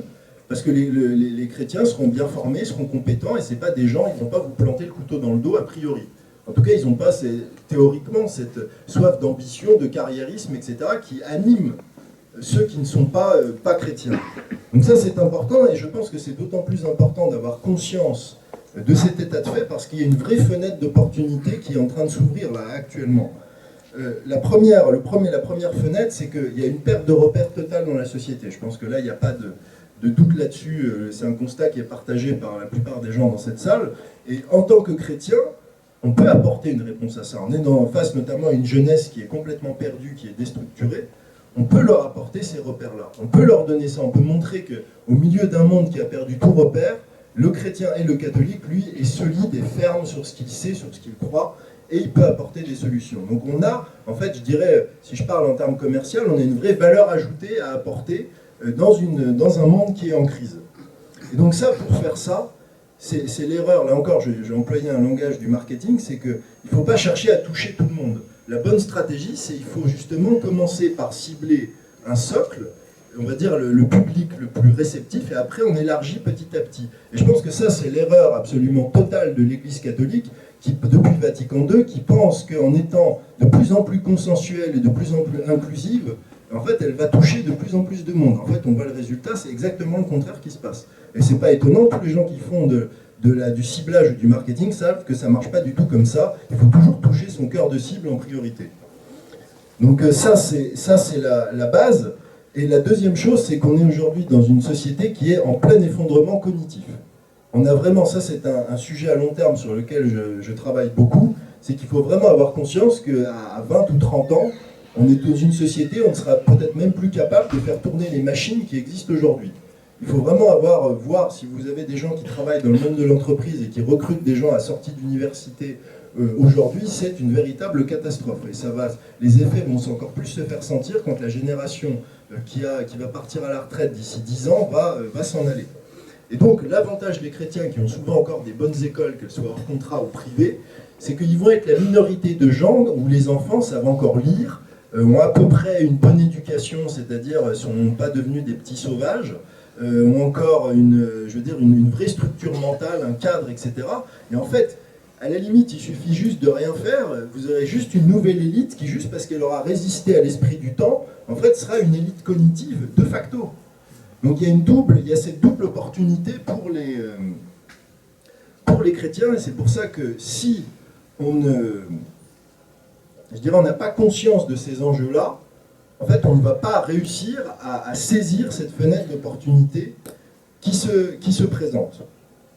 Et donc, pour terminer sur cette dernière partie, je voudrais aller un petit peu plus loin et vous dresser le portrait de deux menaces qui pèsent aujourd'hui, et des menaces à long terme sur les chrétiens. Des menaces, ou en tout cas des dangers et des choses dont il faut avoir conscience. C'est qu'aujourd'hui, comme je vous l'ai dit, il y a cette guerre contre le mondialisme. Et il y a différentes factions qui, pour des raisons différentes, sont en guerre contre le mondialisme. Et comme je vous l'ai dit, les catholiques et les chrétiens sont ceux qui sont je pense, parmi ces différents groupes, ceux qui sont peut-être les moins bien conscients ou les moins bien formés. Moi, je tourne beaucoup en France, je fais des conférences. Alors, je suis invité par des catholiques, mais je suis aussi invité par des gens qui ont une sensibilité plutôt New Age, plutôt athée, mais qui sont très attachés aux libertés. Des choses comme ça, je constate qu'il y a beaucoup de groupes qui sont en fait un peu sur les starting blocks pour combattre le nouvel ordre mondial, qui sont prêts à agir. Et en fait, le problème, c'est que si les chrétiens ne se réveillent pas, quand il va y avoir cette crise qui va arriver, les chrétiens ne seront pas prêts pour justement saisir cette fenêtre d'opportunité qui est présente. On parle par exemple de la franc-maçonnerie, qui est une longue ennemie des chrétiens en France. Il y a une espèce de scission aujourd'hui entre les francs-maçons qui sont cosmopolites, on va dire, et les francs-maçons patriotes. Et les francs-maçons patriotes sont très conscients de tout ce dont je vous ai parlé ce soir. Et donc même plus conscients que certains bien des catholiques. Donc ça veut dire que s'il y a une crise, cette crise du système mondialiste demain, par exemple ce groupe-là sera en position justement d'agir extrêmement efficacement. Donc ça c'est un point. Et le deuxième point, c'est ce que j'ai évoqué à un moment, c'est la menace qui pèse sur l'Église. C'est-à-dire que l'Église, comme je vous l'ai dit, elle a été infiltrée, elle est aujourd'hui une des cartes, un des relais du mondialisme. J'ai donné un exemple, par exemple, il y a quelque chose qui s'appelle le Council for Inclusive Capitalism, qui est mis en place par Lynn Forester de Rothschild, donc qui porte toutes les aberrations sociétales que j'ai évoquées en début. Le Vatican et le pape actuel sont des fers de lance de ce capitalisme inclusif. Et il y a même, on voit dans la vidéo de présentation, le Vatican, etc., qui est très présent dans la communication de cette initiative. Donc il faut avoir conscience que quand le système mondialiste va vaciller, et il va vaciller avec les différentes attaques des pays, notamment des BRICS, etc., de tout ce que j'ai évoqué, il y a des chances que l'Église vacille aussi, en tout cas l'Église, dans cette dimension institutionnelle, vacille par rapport à ça. Et j'en profite pour dire qu'il y a aussi certains qui sont des ennemis de l'Église de lambda, qui se frottent les mains, et qui se disent, mais ça c'est génial, parce que l'Église actuelle est compromise sur certains points avec le mondialisme, c'est l'occasion rêvée de liquider cette Église qui nous embête une bonne fois pour toutes, en l'amalgamant avec le mondialisme, et de faire croire qu'elle a toujours été. Ça, c'est la critique, par exemple, de certains païens qui disent « Mais ça, c'est l'universalisme chrétien et catholique, c'est la même chose que l'universalisme des mondialistes. » Donc, en fait, si on se débarrasse de l'Église et du catholicisme, on se débarrasse aussi de ce mondialisme qui nous empoisonne. Donc, vous voyez, il faut avoir conscience de tout ça. Et en fait, tous ces défis se présentent. Il y a aussi une offensive, il faut en avoir conscience, de l'orthodoxie russe, parce que les orthodoxes russes disent « Nous, on est la troisième Rome. On est les gardiens de la vraie tradition. » Regardez, la preuve, c'est que l'église de Rome, elle est complètement... elle s'élève, elle est à deux doigts de célébrer des messes LGBT, etc. Donc, vous voulez la vraie tradition, venez chez nous. Et il y a beaucoup de jeunes qui sont sensibles à ça. Il y a beaucoup de jeunes qui sont sensibles avec toute la pompe orthodoxe, avec ces chants magnifiques, ces cérémonies qui durent longtemps, etc. Pour des jeunes qui sont en quête de sens et de tradition, c'est extrêmement séduisant.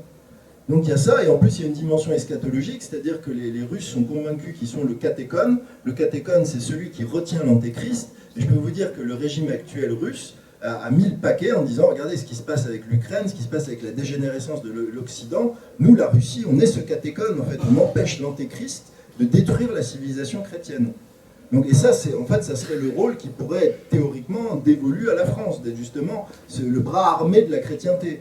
Donc vous voyez, il faut avoir conscience de tout ça. Ce que je vous dis là, peut-être que pour beaucoup d'entre vous c'est nouveau, c'est peut-être surprenant, c'est plus choquant, ou peut-être choquant, mais en fait ça devrait être quelque chose que tous les chrétiens ou les catholiques français devraient savoir. Vous allez parler à un protestant ou un catholique américain, là il dira, mais moi tout ce qu'il m'a dit ce soir, je le savais. Vous allez parler à un orthodoxe russe, il vous dira la même chose. Donc il faut vraiment faire cet effort-là, et moi je pense que voilà, de manière générale, il faut que nous sortions de notre zone de confort, il faut que nous allions évangéliser, il faut que nous allions réinformer, il faut vraiment des catholiques de combat. Je ne peux pas dire les choses autrement. Il y a vraiment aujourd'hui une France entière à convertir, à informer. Il y a une opportunité extraordinaire parce que les gens sont perdus, il y a une dégénérescence totale. Les gens ont besoin de modèles, ils ont besoin de choses auxquelles se raccrocher. Et qui mieux que les catholiques français et les chrétiens français peuvent leur apporter ça? Je pense souvent d'ailleurs à la phrase de Jacques Mandry qui disait comment s'impose-t-on à un peuple toujours de la même manière par les services rendus. Il ne faut pas oublier que si la France a pu devenir fille aînée de l'Église, c'est parce que le clergé, parce que l'Église a rendu de grands services à la France. Quand il y avait les invasions barbares, c'est les évêques, c'est des saints, on pense à Paris bien sûr, Sainte-Geneviève, à tous ces grands saints qui ont résisté, qui ont parfois sauvé des villes, qui ont été, la chrétienté a été le phare de la civilisation dans un monde suite à la chute de l'Empire romain qui était en plein effondrement. Et aujourd'hui c'est la même chose. Aujourd'hui dans cette guerre biopolitique, cette guerre cognitive qui est menée, le rôle de l'Église et le rôle des laïcs chrétiens, c'est de jouer ce même rôle, c'est de défendre le peuple. Et c'est ça le sens de mon combat, c'est pour ça que je viens vous voir et que je sillonne la France pour donner ce message, c'est que en tant que chrétien, on doit jouer ce rôle, et si nous ne jouons pas ce rôle, ça sera d'autres qui rentreront et qui combleront ce vide, et le peuple aura de la gratitude pour ceux qui auront comblé ce vide. Donc ça, il ne faut pas l'oublier. Et donc pour conclure, je pense que vous aurez compris à travers ce bref exposé qu'on est aujourd'hui dans vraiment une guerre totale, qu'il n'y aura pas de retour à la normale. Les gens qui vous promettaient après le Covid le retour à la normale, ça vous aurez bien compris qu'on est en train de changer d'air à tous les niveaux.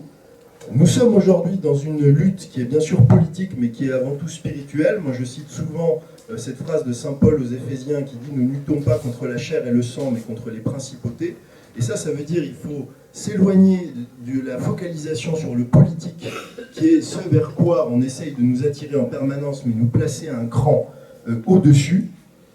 Et en fait, le vrai combat, c'est sortir d'une société sur l'homme, une société en fait qui se dit humaniste, mais une société en fait qui est le vrai humanisme, c'est-à-dire l'humanisme chrétien, une société fondée sur Dieu et sur le Christ.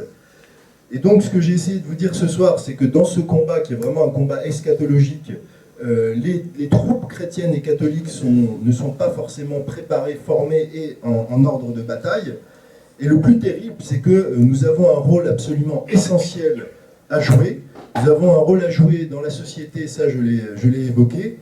Nous devons aussi avoir plus concrètement un rôle pour nos familles, nos proches, parce que quand les mensonges vont être révélés et quand le système va craquer, je pense que pour énormément de personnes, ça va être très difficile, vraiment très très difficile. Moi, c'est ce qui m'inquiète le plus, c'est le moment où les gens vont se rendre compte qu'on leur a menti toute leur vie et que tout était construit sur des mensonges et que parfois ils ont fait des sacrifices colossaux au nom de ces mensonges.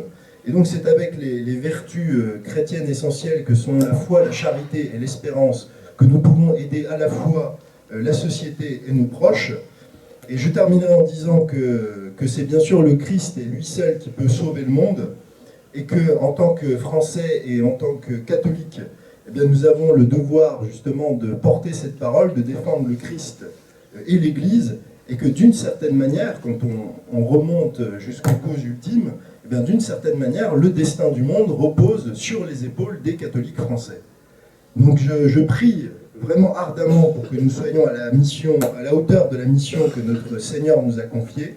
Et je terminerai par cette phrase de Charles Péguy qui disait « Aujourd'hui, nous sommes tous des soldats du Christ, il n'y a plus de chrétiens tranquilles. » Je vous remercie.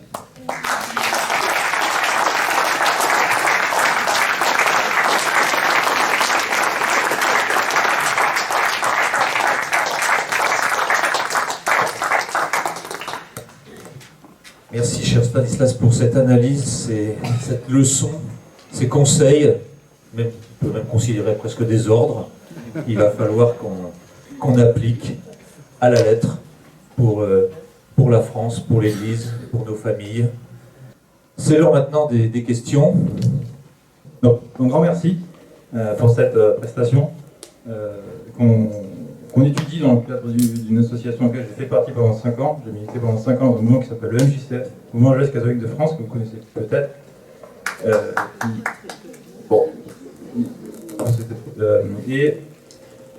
Effectivement, le combat il est spirituel. Cet aspect que vous avez énoncé en début de conférence, je voulais l'appuyer je ne sais pas comment tourner en question en fait, ce que je veux dire, mais que ce combat spirituel, en fait, si demain on meurt, si ce soir on meurt, pourquoi on serait prêt à perdre la vie en fait? Qu'est-ce qui vaut la peine de mourir? Voilà. Et si c'est pas pour sauver son âme, à quoi ça sert de vivre là? Voilà. Nous avons les exemples de notre histoire, de saints qui sont morts et qui ont laissé derrière eux des exemples extraordinaires. Est-ce que nous sommes trop pudiques pour les suivre aujourd'hui? Voilà. Merci. Alors, merci pour cette remarque et cette question. Alors, moi, je souscris absolument à ce que vous dites. Et j'ai dit la même chose. J'étais en conférence il y a quelques temps, au mois de septembre, à Ferney-Voltaire, de Moncy des chrétiens. Et je revenais à ce moment-là d'un voyage au Japon. Et j'ai dit aux gens, vous savez qu'au Japon, il y a eu une période qui s'appelait l'Umi-Oye, c'est-à-dire c'est quand c'est la grande... non, c'est pas l'Umi-Oye, c'est autre chose.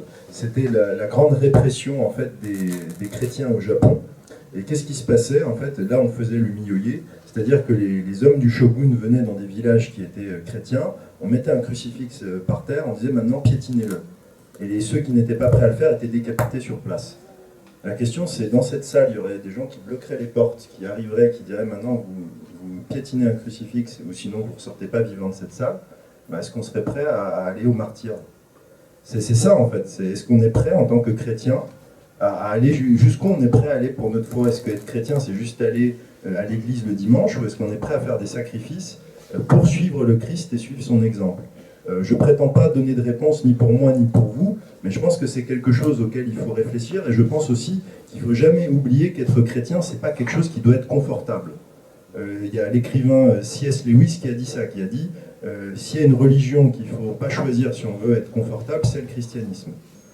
Donc c'est ça, et moi je dis ça d'autant plus facilement parce que j'ai été, par mon éducation catholique, je m'en suis éloigné à l'adolescence comme beaucoup, et j'y suis revenu récemment, notamment par la pratique traditionnelle, la liturgie traditionnelle. Je vois souvent que malheureusement le catholicisme en France, mais c'est vrai aussi ailleurs, il y a un côté un peu entre-soi, c'est-à-dire qu'on est content d'avoir nos églises, nos écoles, etc. Et c'est un monde qui tourne un peu en rond et qui ne cherche pas forcément à évangéliser, à sortir de sa zone de confort, à aller vraiment dans une démarche de dire voilà, on va aller vers le reste de la société et on va prendre des risques, on va s'exposer, on va prendre des coups et on va suivre l'exemple du Christ. Et on va suivre l'exemple des premiers apôtres qui sont partis, qui étaient dans un monde qui était totalement païen. Et qui est en fait le monde dans lequel on vit aujourd'hui, puisqu'aujourd'hui on est dans un monde qui est déchristianisé, avec des espèces de restes, des ruines en fait, du christianisme, des ruines mentales du christianisme, il y a encore des petits lambeaux qui restent, mais c'est ça la vérité. Et il faut être capable de faire ça. Alors je ne dis pas qu'il faut y aller comme un bourrin et aller voilà, au coin de la rue, repentez-vous, pauvres pécheurs, etc. Mais il faut avoir dans cette démarche militante, on parle de l'église militante. Donc ça c'est important et il faut sortir, je pense, de ça. Et j'étais très content, c'est pour ça que j'ai accepté, entre autres, cette invitation, au-delà de l'amitié que je porte aux organisateurs. C'est que c'était bien parce que c'est différents groupes, justement, qui se sont coordonnés, qui ont trissé des passerelles. Et je pense qu'il faut, en tant que chrétien, ne pas rester dans notre coin. Il y a plein de chrétiens en France, il y a plein de gens qui se posent les mêmes questions qu'on se pose, qui sont confrontés aux mêmes problèmes. Et il faut qu'on soit en contact. Moi, ma grande joie avec toutes les conférences que j'ai faites cette année, c'est que j'ai rencontré plein de gens en France, plein de chrétiens qui m'ont accueilli, j'ai été dormir chez eux, on a été manger ensemble, on a passé du temps ensemble. Et en fait, je me rends compte que partout en France, il y a tous ces petits viviers de résistance qui sont plus ou moins forts, plus ou moins conscients, plus ou moins... Mais il y a des résistants et je me dis, mais il faut que tous ces gens-là, dire en tant que chrétien, on ne devrait jamais dormir à l'hôtel, en fait. On devrait toujours avoir un frère chrétien qui peut nous accueillir quelque part. Je veux dire, c'est basique, mais ça devrait être ça. Je veux dire, et ça devrait être suffisant quand on est chrétien de dire, ben voilà, cette personne, on l'accueille. On devrait, je veux dire, ça devrait avoir cette signification-là. Et ça, c'est quelque chose qu'il faut chercher à faire. Et voilà, et je pense qu'il faut en effet penser à sauver son âme, mais il faut aussi se dire qu'on a cette mission particulière et que le chrétien, le Christ nous l'a dit, on ne sera jamais accepté par le monde. Et quand on est trop accepté par le monde, quand on est trop intégré par le monde, il faut peut-être se poser des questions sur est-ce qu'on est vraiment pleinement chrétien. C'est une vraie question qu'il faut se poser. Voilà, c'était une blague que j'avais vue sur Internet. Est-ce que c'est vraiment un bon signe d'être adapté à une société malade? Merci pour cette conférence lumineuse. Je voudrais revenir un instant sur l'église profonde dont vous avez parlé. Oui. Et notamment, alors, je ne veux blesser aucun fidèle ici ce soir, évidemment, mais je voudrais revenir sur l'église profonde dont vous avez parlé. Et je voudrais vous interroger et avoir votre avis sur ce pape François, qui, il y a encore quelques semaines, je précise que je ne veux blesser personne, évidemment, mais ce sont des questions que je me pose. Il était à Marseille il y a quelques semaines et appelé, exhorté à l'accueil sans condition de tous les migrants qui traversent depuis le continent africain sur le continent européen, ce qui est une forme d'encouragement, une certaine forme d'islamisation du continent européen. Je ne sais pas s'il est dans son rôle dans ce genre d'appel. Il a accueilli il y a peu une assemblée de transsexuels. Bon, on voit qu'il a quand même une certaine ouverture d'esprit qui peut surprendre. De surcroît, il est très complice avec Emmanuel Macron. Je crois que c'est ce qui m'alerte le plus quand ils se rencontrent. C'est assez surprenant. Alors, je voudrais savoir ce que vous en pensez. Et ce que vous pensez aussi plus généralement des jésuites. Alors sur le pape François, moi je me garde en fait d'avoir un jugement, par exemple de certains fonds sur est-ce que le siège de Pierre est vacant ou pas. Ça c'est toute une question. Moi j'ai pas autorité ou légitimité pour le faire. Je pense que déjà ce qu'on peut dire de manière sûre, c'est qu'il n'est pas dans son rôle quand il s'exprime sur un certain nombre de sujets. Vous avez évoqué ses prises de position politiques. Moi j'ai aussi retenu quand il exhortait les gens à se faire vacciner en disant que la vaccination est un acte d'amour, qu'il a justement licencié tous ceux au Vatican qui ne voulaient pas le faire. Donc il y a ça c'est évident. Moi je pense qu'il y a, j'ai parlé du gradualisme et de cette stratégie des petits pas, je pense qu'elle est à l'œuvre aussi. Vous me donnez l'occasion de parler d'un sujet qui m'est cher, que je voulais évoquer dans la conférence et puis j'ai pas évoqué ce point. Moi je suis très attaché à la liturgie traditionnelle. Alors il y a des raisons bien sûr liturgiques à ça, mais il y a aussi quelque chose que j'ai découvert en faisant mes recherches. Ce qui est intéressant, c'est toujours pourquoi. C'est-à-dire, il faut quand même savoir que la liturgie, la réforme liturgique a été portée en grande partie par quelqu'un qui s'appelait le cardinal Bugnini, qui en fait faisait l'interface, c'est-à-dire pour comprendre, il y avait des espèces de commissions épiscopales, et en fait, qui faisaient leurs travaux, et lui, en fait, était une position centrale, c'est-à-dire il récupérait ce que disaient les évêques, et il transmettait au pape, et après il transmettait les directives du pape aux évêques. Donc en fait, il était en fait au centre de tout. Et en fait, il faut quand même savoir que le cardinal Bugnini était un franc-maçon. Donc, et qui a dit qu'il avait fait la réforme liturgique. Son objectif, c'est cité dans ses mémoires, pour en fait faire ressembler de plus en plus la messe catholique au culte protestant. Justement pour enlever la phrase exacte et enlever toutes les pierres qui pourraient être gênées sur le chemin de nos frères protestants. Donc ça, c'est un élément, je veux dire, qui est factuel. Et d'ailleurs, c'est très intéressant parce que ce point-là a été souligné par quelqu'un qui a vu son double jeu, c'est-à-dire qu'il y a quelqu'un qui faisait partie de la commission épiscopale, qui va manger avec le pape parce qu'ils étaient amis, enfin c'était un dîner privé, et en fait, en sortant, il croise le cardinal Bugnini. Et en fait, il découvre qu'en fait, il jouait ce double jeu parce qu'en fait, il disait aux évêques, le pape veut que, et après, il disait au pape, les évêques veulent que. Donc en fait, il jouait comme ça les deux camps, les uns contre les autres. Et alors, il y a un très bon documentaire qui s'appelle The Perfect Storm, donc la tempête parfaite, qui a été fait par des catholiques américains. C'est une très belle série sur la messe traditionnelle qui s'appelle Mass of the Ages. Vous pouvez le trouver sur Internet, c'est gratuit et c'est sous-titré en français. Et en fait, une grande partie de ce documentaire, donc il y a l'épisode 1, qui est consacré à la messe traditionnelle à présenter à ceux qui ne connaissent pas. Alors c'est très centré sur les États-Unis, c'est que des paroisses américaines, mais c'est très bien fait. Et il y a toute une partie justement qui est consacrée à la réforme liturgique et au rôle du cardinal Bugnini. Donc moi j'ai découvert ça, après j'ai creusé, et tout ce que j'ai découvert en lisant, en étudiant des témoignages, était corroboré par ce que disait ce documentaire. Donc voilà, je fais une petite parenthèse sur l'infiltration de l'Église et sur ce sujet-là. Après, alors en ce qui concerne le pape François, moi j'ai une vision, c'est que je pense que, aussi bizarre que ça puisse paraître, je pense que le pape François a une place dans le plan de Dieu. C'est-à-dire qu'il ne faut pas oublier non plus Dieu sait des choses qu'on ne sait pas, et s'il a mis le pape François actuellement, c'est peut-être que, je dis pas en bien ou en mal, c'est-à-dire que peut-être qu'à travers son action, qui pour moi est plutôt négative, peut-être qu'il sert à quelque chose qui sera apparent, peut-être plus tard, et qu'on n'arrive pas à voir. Mais après, moi ce que je peux surtout vous dire par rapport à ça, c'est qu'il faut vraiment prier pour les prêtres, les vrais et les bons prêtres qui sont encore dans l'Église, parce que je pense qu'ils sont dans une situation qui est très délicate, et notamment avec tout ce qui est traditionniste custodial, ça, bah oui, il y a ça aussi, notamment cette véritable chasse au tradit qui est vraiment mis en place, et ça c'est vraiment quelque chose, encore un autre signe supplémentaire. Donc je ne sais pas quel était le plan de Dieu avec le pape François, mais bon, voilà, en attendant, je peux pas répondre en fait directement à votre question, non pas parce que j'ai peur de la langue de bois, mais je n'aime pas avoir des positions aussi tranchées sur des sujets sur lesquels je n'ai pas de prise totale. C'est-à-dire, je ne suis pas dans le secret du Vatican, je ne connais pas le plan de Dieu, je peux juste constater que le pape François fait des choses qui sont très négatives et qui, moi, me heurtent profondément en tant que catholique, qui heurtent aussi de nombreux prêtres. Donc, je ne sais pas ce que Dieu avait en tête. Voilà, Dieu, lui seul, le sait. Et voilà, on va voir ce que ça va donner pour la suite, mais toujours garder aussi en tête qu'on sait ce qu'on perd, on ne sait pas toujours ce qu'on gagne aussi. Voilà.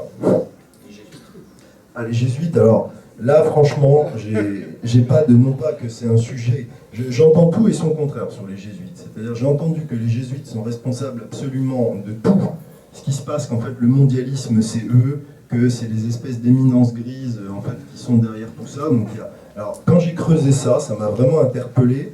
J'ai quand même souvent l'impression que c'est issu de milieux souvent anglo-saxons et américains qui sont hostiles, extrêmement hostiles au catholicisme. Donc je me dis, est-ce que c'est pas, ce que je disais tout à l'heure, un moyen de se payer au passage l'Église et les jésuites au passage en profitant parce que j'en ai parlé justement, j'ai eu l'occasion de rencontrer un jésuite au Japon, donc je vais poser directement la question. On dit que les jésuites répondent toujours à une question par une autre question. Mais alors lui il m'a dit qu'il y a une vraie infiltration de l'ordre à partir des années 60. Après au-delà, alors ben, c'est sûr que si l'ordre a vraiment été ce qu'on dit de lui, il n'allait pas me dire que c'était vrai. Franchement j'en sais rien. Moi j'ai beaucoup parlé de ça avec quelqu'un que je connais bien qui est l'historienne Marion Sigaud, qui a fait toute une conférence sur les jésuites pour dire que en fait, les calomnies sur les jésuites existent depuis toujours, qu'on a toujours essayé de les dégager, parce que ce sont au contraire des missionnaires très efficaces, qui sont extrêmement... Donc j'ai vraiment pas d'idée, je peux pas vous répondre, j'ai pas accordé suffisamment de travail et de temps à ce sujet pour avoir un avis définitif. J'ai essayé de recueillir des choses par des gens qui me semblaient intéressants à consulter là-dessus, mais j'ai pas de réponse définitive. Voilà, je voudrais d'abord vous remercier pour tous les messages extrêmement toniques que vous nous avez passés. Et vous avez parlé de reconstruire la chrétienté. Je crois que c'est quelque chose par là qu'il faut commencer. Et redonner à chacun la fierté d'être chrétien de manière à pouvoir s'ouvrir au monde. Alors, j'ai des propositions à faire là-dessus parce que, justement, je voudrais avoir votre avis. Parce que, en fait, le combat politique, c'est toujours des clivages. Et alors je l'exprime de façon peut-être qui va faire sourire, c'est que il faut déjà convertir beaucoup de catholiques. Voilà. Et pour ça, j'ai imaginé ce que j'appelle 4 vérités non partisanes. Non partisanes, c'est-à-dire qu'elles sont liées à aucune idéologie. La première, c'est, alors je m'adresse à un athée ou à n'importe qui, est-ce que d'après vous, l'existence de Dieu, est-ce que c'est une croyance personnelle ou est-ce que c'est une certitude vérifiable? Eh bien, tout chrétien doit être capable de démontrer, d'ailleurs Saint Paul le dit, que c'est une certitude vérifiable. On doit savoir faire ça. Et c'est le premier point pour pouvoir parler à un athée. Le deuxième point, c'est que ce même athée qui est en face de moi va dire « Oui, mais monsieur, je n'arrive pas à trouver une objection par rapport à ce que vous dites, mais vous me parlez du grand horloger de Voltaire. Non, monsieur, Dieu parle aux hommes par la Bible, et donc la Bible elle parle de Dieu, je peux aussi vous le démontrer rationnellement. Point numéro 2. Point numéro 3, je vais être très court, il y a incompatibilité entre république et christianisme, ne serait-ce que pour 2 raisons. On est pour la souveraineté du peuple, on est pour la souveraineté de Dieu. C'est incompatible. Et puis, article 4 de la Déclaration des droits de l'homme et du citoyen, fais ce que tu veux du moment que tu gênes pas le voisin, c'est incompatible avec le discours du Christ. Point numéro 3. Et point numéro 4, la République est diabolique. Donc, c'est mes 4 propositions, voilà. Et à mon sens, tout chrétien devrait être capable d'énoncer et de défendre ces 4 positions. Qu'est-ce que vous en pensez? Alors, je suis entièrement d'accord avec vous sur le fait qu'il y a un problème souvent d'apologétique clair, c'est-à-dire que les chrétiens ne sont pas toujours capables de défendre, alors que ce soit par rapport aux athées ou même par rapport aux musulmans. Qu'est-ce que vous répondez à un musulman qui dit vous êtes un polythéiste avec votre histoire de Trinité? Ça, c'est quelque chose où... moi, j'ai eu souvent des commentaires, mais en fait, on croit au même Dieu, nous aussi, on aime la Vierge Marie, on aime le Christ, etc. C'est un prophète pour nous, etc. Il y a des catholiques qui sont démunis par rapport à ça, ou même aux objections des protestants, des orthodoxes, etc. Donc, je suis d'accord avec vous.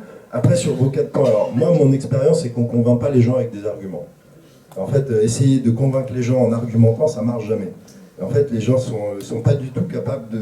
Je veux dire, on peut inspirer, mais l'exemple et je dirais, ce qu'on fait de notre vie est beaucoup plus efficace que les arguments. En fait, les gens sont imperméables aux arguments. Et je dis ça, c'est quelqu'un qui écrit des livres et qui fait des conférences. Donc, je constate les limites de l'exercice. Ça, c'est une réalité. Après, sur les 4 points que vous évoquez, je suis d'accord. Et moi, j'explique ça à des gens, voilà, même de gauche, des républicains, sur le problème de la République. Ce que je dis toujours, c'est qu'on peut discuter de monarchie, république, etc., de la meilleure forme politique, bon ça on peut voir, mais la République française, et ce qui vient de la Révolution française, ça on ne peut pas le défendre, ça a été une arnaque absolument extraordinaire, c'est la première révolution de couleur, c'est un coup d'État, et c'est le peuple qui en a pâti le premier. Donc je veux dire, même des gens de gauche qui sont de bonne foi, qui cherchent vraiment, s'ils le pensent vraiment, le bien du peuple, peuvent reconnaître ça. Donc après, je dirais, sur le fond, si vous n'avez peut-être pas encore lu mes livres, je dis la même chose que vous. Après, il y a aussi une chose qui est importante, c'est la façon dont on le dit. C'est-à-dire, arriver de but en blanc et dire aux gens la République est diabolique, en fait, c'est un peu... Je veux dire, ça peut, quand on est à Versailles entre catholiques, ça peut être compris. Après, si vous allez voilà, au milieu de la population, c'est un peu... Waouh. Juste un point. J'ai énoncé ces 4 points comme plateforme pour réunir les chrétiens qu'il faut regrouper, dont vous parlez, en tant que plateforme. Ah oui. Après, vous savez, je pense que en fait, c'est toujours pareil. Vous savez, Joseph de Metz dit il faut laisser la providence divine agir, c'est beaucoup plus efficace que tout ce qui est construit par les hommes. Et je pense qu'en fait, les agrégations, elles se font naturellement entre gens qui se reconnaissent parce qu'ils mènent le même combat. Vous voyez, ici, on s'est retrouvés entre nous. Moi, j'ai rencontré les organisateurs de cette conférence. En fait, les gens qui mènent les mêmes combats et qui ont en fait les mêmes désirs et qui cherchent les mêmes choses, en fait, finissent par se retrouver et par faire naturellement des choses ensemble. Moi, je me méfie de ces constructions un peu artificielles. C'est comme les gens qui disent il faudrait faire, vous voyez, le truc, par exemple, de l'union des droites ou je sais pas quoi, de faire une espèce de truc. Mais en fait, on n'arrivera jamais à se mettre d'accord. En fait, il y a juste des gens qui vont voir qu'il y a des problèmes, ils vont se mettre ensemble, ils vont les résoudre et puis ça se fera, quoi. Ça avance. En fait, les choses se font et d'essayer de... Ça, c'est un truc un peu français, de toujours... On a l'esprit de système, vous voyez.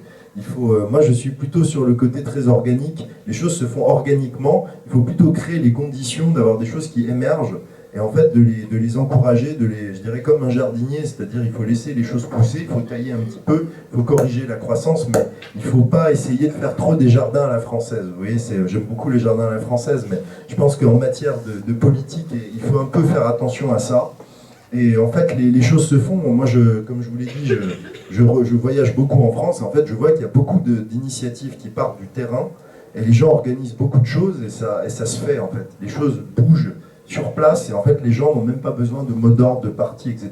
Alors des fois, il y a un problème de professionnalisation. Ça, c'est plutôt un problème de formation qui est réel. On manque de gens capables de former pour être efficaces politiquement. C'est vrai que des fois, c'est un peu amateur, mais il y a vraiment c'est plutôt, moi je pense que s'il y a un effort à faire, c'est plutôt ça, c'est-à-dire il faut plutôt encadrer les gens et leur donner les outils pour qu'après ils puissent s'encadrer eux-mêmes, mais après essayer de trouver des choses communes, etc. Voilà, moi je constate empiriquement que c'est pas forcément la meilleure façon de faire. Bonjour. Merci beaucoup pour cette conférence. J'étais déjà un peu éveillée, mais c'est toujours bon d'entendre ce que vous nous dites. Voilà. Alors, nous sommes à Versailles et je voulais simplement vous dire que devant le château de Versailles, nous avons justement l'avenue Rockefeller. Vous nous avez parlé de Rockefeller au départ, donc voilà.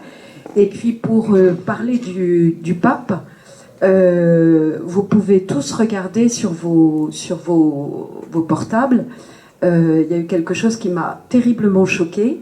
C'était en décembre 2020, alors on approche de Noël, et donc justement la crèche de décembre 2020, qui était sur la place Saint-Pierre au Vatican, est une crèche que le pape a acceptée, bien évidemment. Et cette crèche, je vous vraiment demande de regarder cette crèche parce que elle est juste épouvantable. C'est Dark Vador, c'est un cosmonaute, c'est la mort, un squelette. Et en fait, c'est passé sous silence, mais ça n'empêche que c'était au Vatican il y a 3 ans. Voilà. Et puis, ma seule question, c'est est-ce qu'on pourra faire un Notre Père tous ensemble, vu la tâche immense que nous avons, pour qu'on soit en lien. On a vraiment besoin de... Enfin, il faut tellement de courage. Donc, pour demander ce courage que vous avez,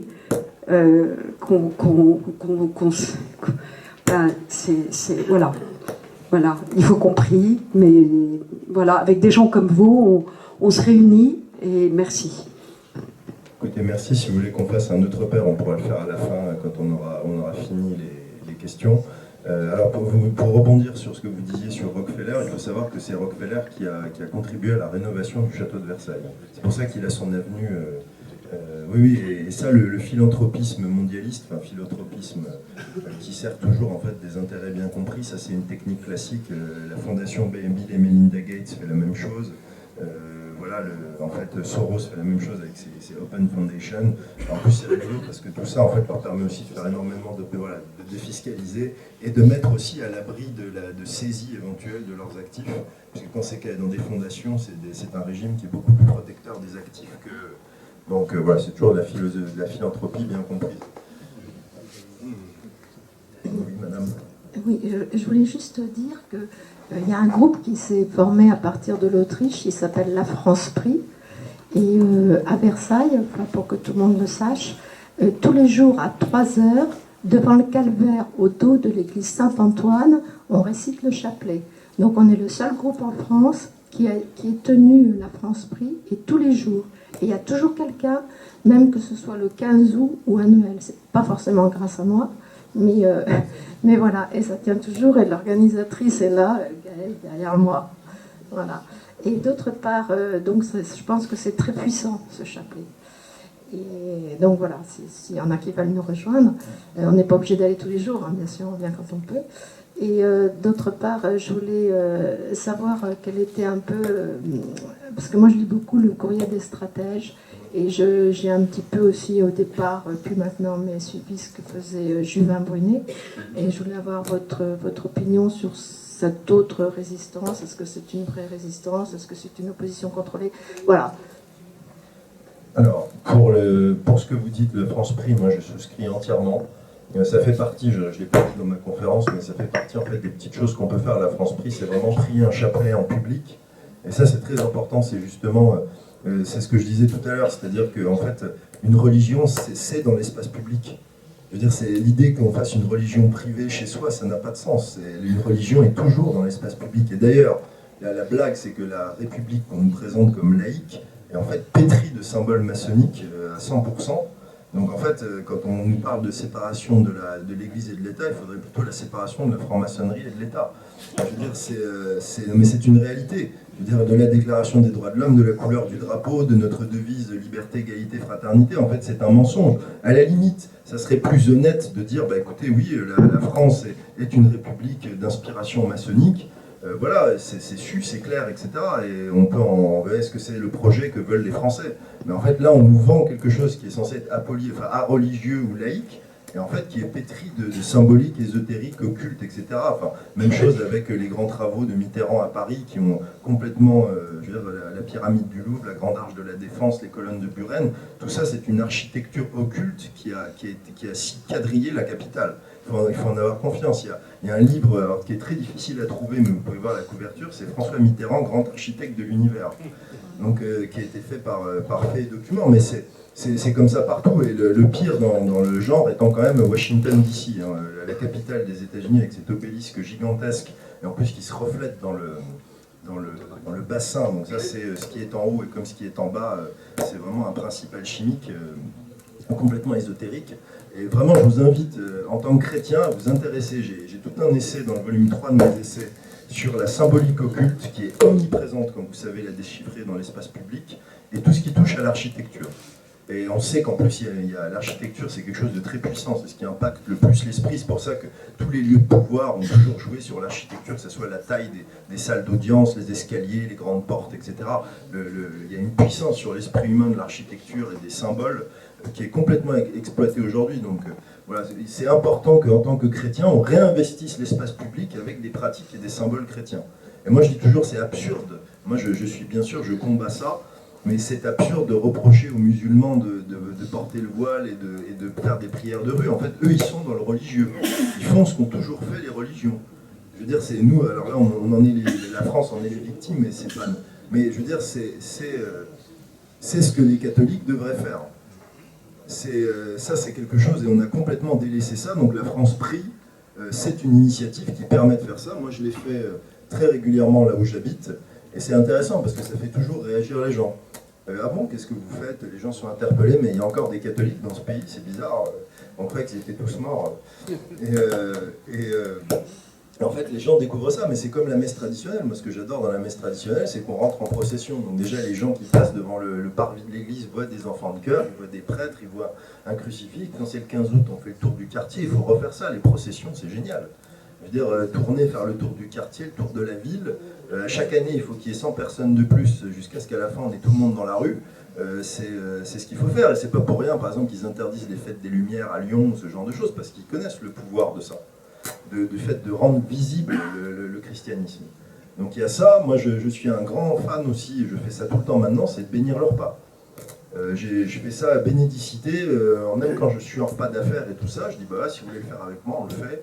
Même des fois, voilà, et il faut afficher clairement. Enfin après, je veux dire, si vous êtes, par exemple, vous travaillez dans l'industrie de la défense ou et que vous êtes, voilà, il faut faire attention. Mais je veux dire, il faut faire preuve de discernement. Mais en tout cas, si ça prête pas à conséquence, c'est pas dangereux pour vous et votre. Je veux dire, il faut afficher ça. Il faut dire, voilà, on est entre chrétiens, on bénit le repas et on le fait. Donc il y a plein de choses, plein de petites choses comme ça qu'on peut faire et qu'on ne fait pas forcément. Mais en tout cas, mais je pense que voilà, c'est la barrière mentale à faire sauter, c'est de dire la religion, en fait, on doit l'afficher publiquement. Il faut que les gens puissent savoir qu'ils ont affaire à des catholiques. Et je pense que, là encore, de ce point de vue-là, je pense que c'est vraiment les musulmans ont plus raison d'agir comme ça, et c'est pour ça qu'ils ont une dynamique qui est extraordinaire, et c'est pour ça qu'il y a énormément de jeunes qui sont séduits par l'islam. Parce qu'il y a quelque chose qui est assumé, et les gens assument. Voilà. Et les gens sont toujours attirés par les gens qui assument. Bonjour, merci beaucoup pour votre conférence.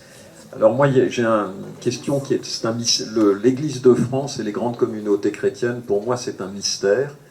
C'est vrai que c'est pas très facile de discerner la vérité, mais on apprend justement dans des communautés comme le chemin neuf, un peu jésuite sur les bords, mais pas que, la question du discernement. Et on apprend à prier, à discerner le rôle de l'Esprit Saint. Et à part de rares exceptions, je pense à Monseigneur Hayet et peut-être quelques autres qui ne sont pas sur le devant de la scène, comment se fait-il que l'Église de France et ses grandes communautés réussissent à s'égarer au point où elles s'égarent aujourd'hui? Est-ce que c'est parce que les prêtres et les uns et les autres ne prient plus? Est-ce que c'est parce que l'Esprit Saint ne parle plus? Mais j'avoue que pour moi, c'est vraiment une question mystérieuse. Comment l'Église peut s'égarer comme en ce moment? J'ai pas de réponse à cette question. Si j'en avais une, je pense que je ferais peut-être autre chose que ce que je fais aujourd'hui. Mais je sais pas, en fait. J'avoue que j'aimerais pouvoir vous répondre, mais je ne sais pas quoi dire. Moi, je le constate aussi. Je constate aussi qu'il n'y a pas un désir de se former sur ces sujets. C'est-à-dire que moi, je fais mon travail, il m'arrive de rencontrer des prêtres, même dans ma propre paroisse. Je sens que le travail, ce que je suis venu vous dire ce soir, l'Église, à l'heure d'aujourd'hui, alors que je fais des vidéos, il n'y a aucun ecclésiastique qui m'a dit « Attendez, ce que vous dites, c'est intéressant, j'aimerais bien en savoir plus, expliquez-moi un peu ce qui se passe, les défis qui attendent l'Église, etc. » Il n'y a pas d'intérêt. En fait, j'ai rencontré des prêtres qui individuellement s'intéressent à ces questions, le font très discrètement d'ailleurs, mais collectivement dans les séminaires, même dans les choses plus traditionnelles. Donc je ne sais pas comment l'expliquer. Je ne sais pas du tout. Je ne sais pas du tout, et c'est pour ça, en tout cas, ce que je peux vous dire, c'est que je pense que dans la situation actuelle, c'est nous, laïcs, qui avons un grand rôle à jouer dans l'avenir de l'Église. Alors moi, je ne suis pas pour le côté synodal, où c'est les laïcs qui sont à égalité avec les prêtres et la démocratie dans l'Église, etc. Ça, je pense que c'est vraiment se fourvoyer. Mais je pense que, vous voyez, là, je vais encore prendre l'exemple quelqu'un m'a dit ça, j'ai eu une conversation avec un ami il y a quelques temps où je faisais part de mes interrogations un peu comme les vôtres. Et il me disait, mais souviens-toi, toi qui étais au Japon, regarde les chrétiens japonais. Les chrétiens japonais, ils n'ont pas eu de prêtres et de messes pendant 300 ans. Et quand les missionnaires sont revenus, ont été autorisés à revenir au 19e, ils n'avaient pas raté un jour du calendrier liturgique. Ils étaient toujours à jour. C'est-à-dire qu'il y a, sur 300 ans, donc je ne sais pas combien de générations ça fait, ils ont tenu leur calendrier liturgique à jour. Ils n'ont pas reçu de sacrement, mais ils ont transmis la foi. Et en fait, ils étaient encore catholiques, en fait. Et sans prêtre, sans messe, sans rien pendant 3 siècles. Peut-être qu'en fait, c'est ce qu'on va devoir faire. On va devoir transmettre le dépôt de la foi, et peut-être que c'est ce qui nous attend.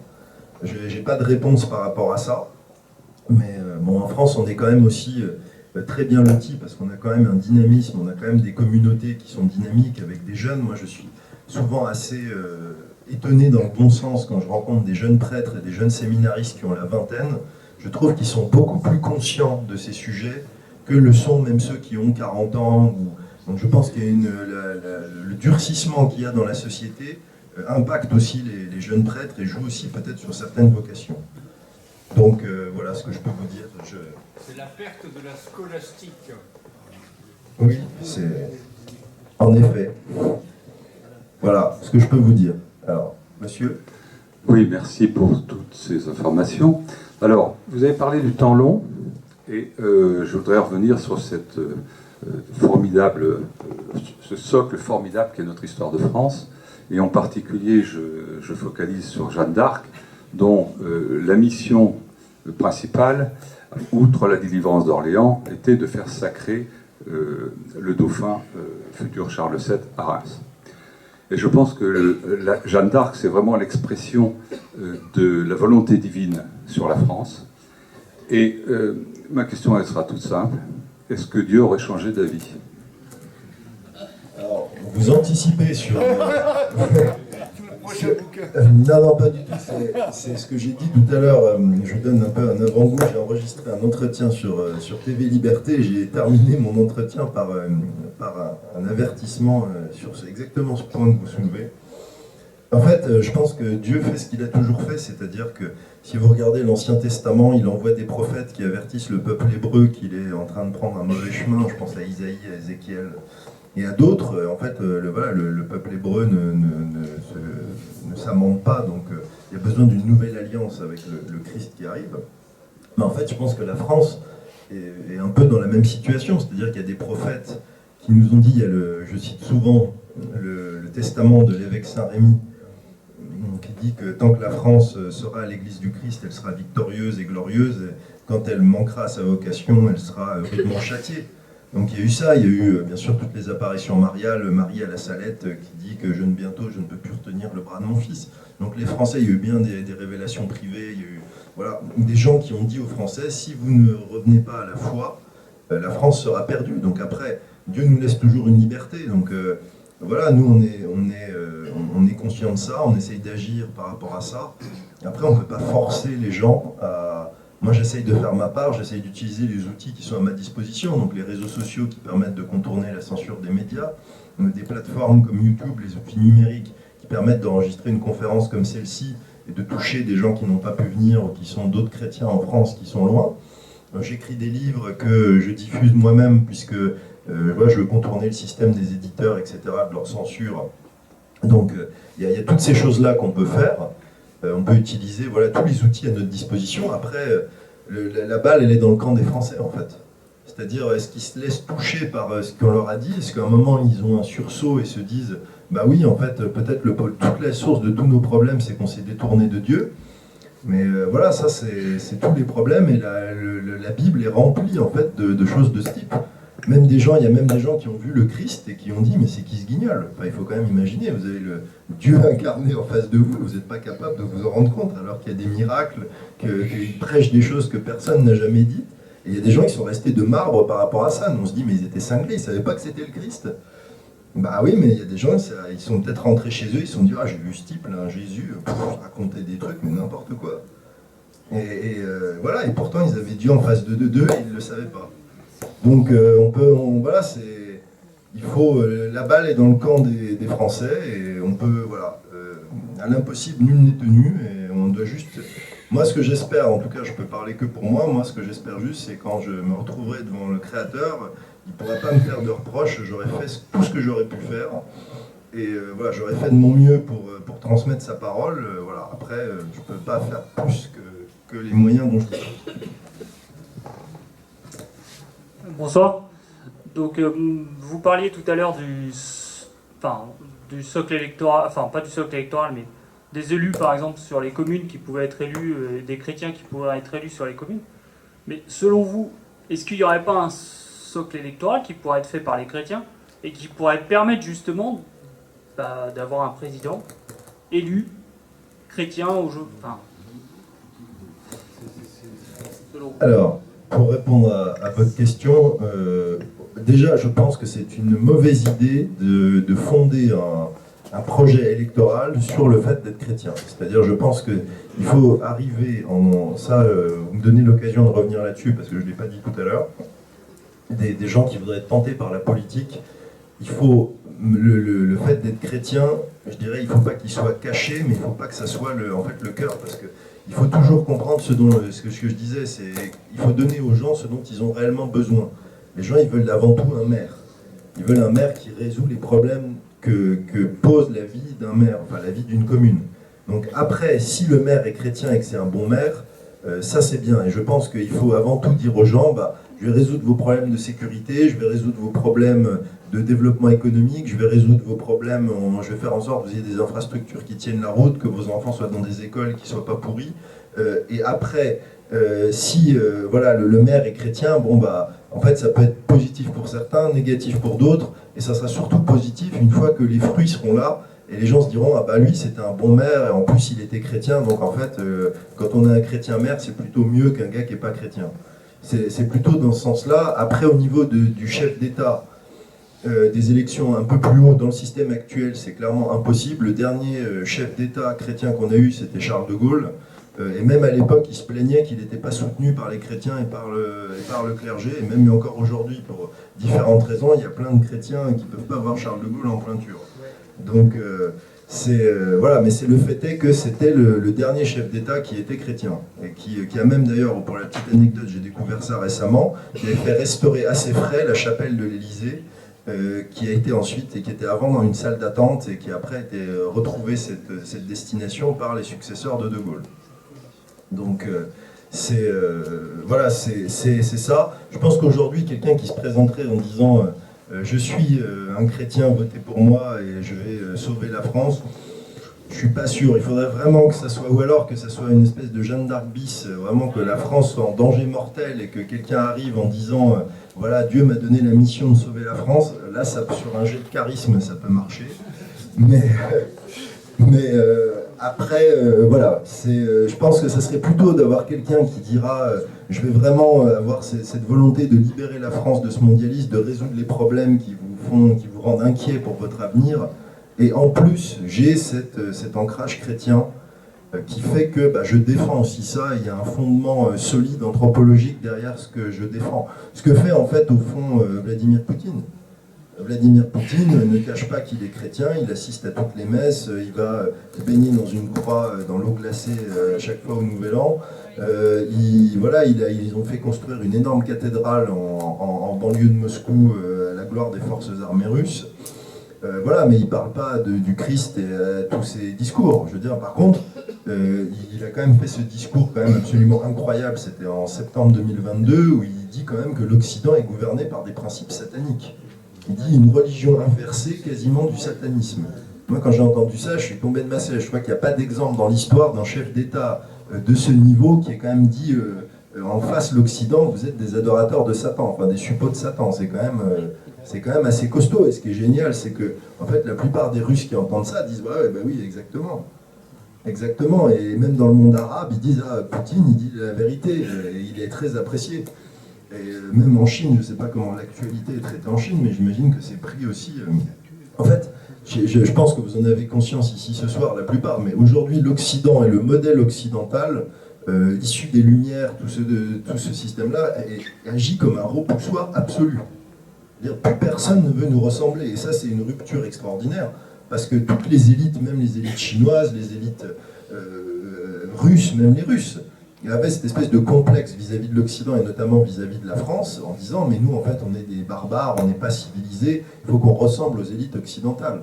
Et d'ailleurs ce qui est intéressant, j'en parlais il y a quelques temps avec quelqu'un qui connaît très très bien la Russie, qui me disait qu'une des vertus de ce qui s'est passé avec la guerre en Ukraine, c'est qu'il y a une grande partie des Russes qui étaient encore dans cette fascination vis-à-vis de l'Occident, en fait, ont complètement eu les écailles qui leur sont tombées des yeux. Là, ils ont vraiment compris que, je veux dire, ils ont été tellement outrés par la couverture médiatique qui a été faite de cette guerre en Occident, qu'en fait, ça a eu le mérite de entre guillemets, radicaliser une partie de la population russe, qui jusqu'à présent était plutôt dans une idée, il faut s'entendre avec l'Occident, parce que c'est quand même sympa d'aller faire nos études à Harvard, c'est quand même bien de pouvoir faire du business avec les grandes multinationales anglo-françaises ou occidentales en général.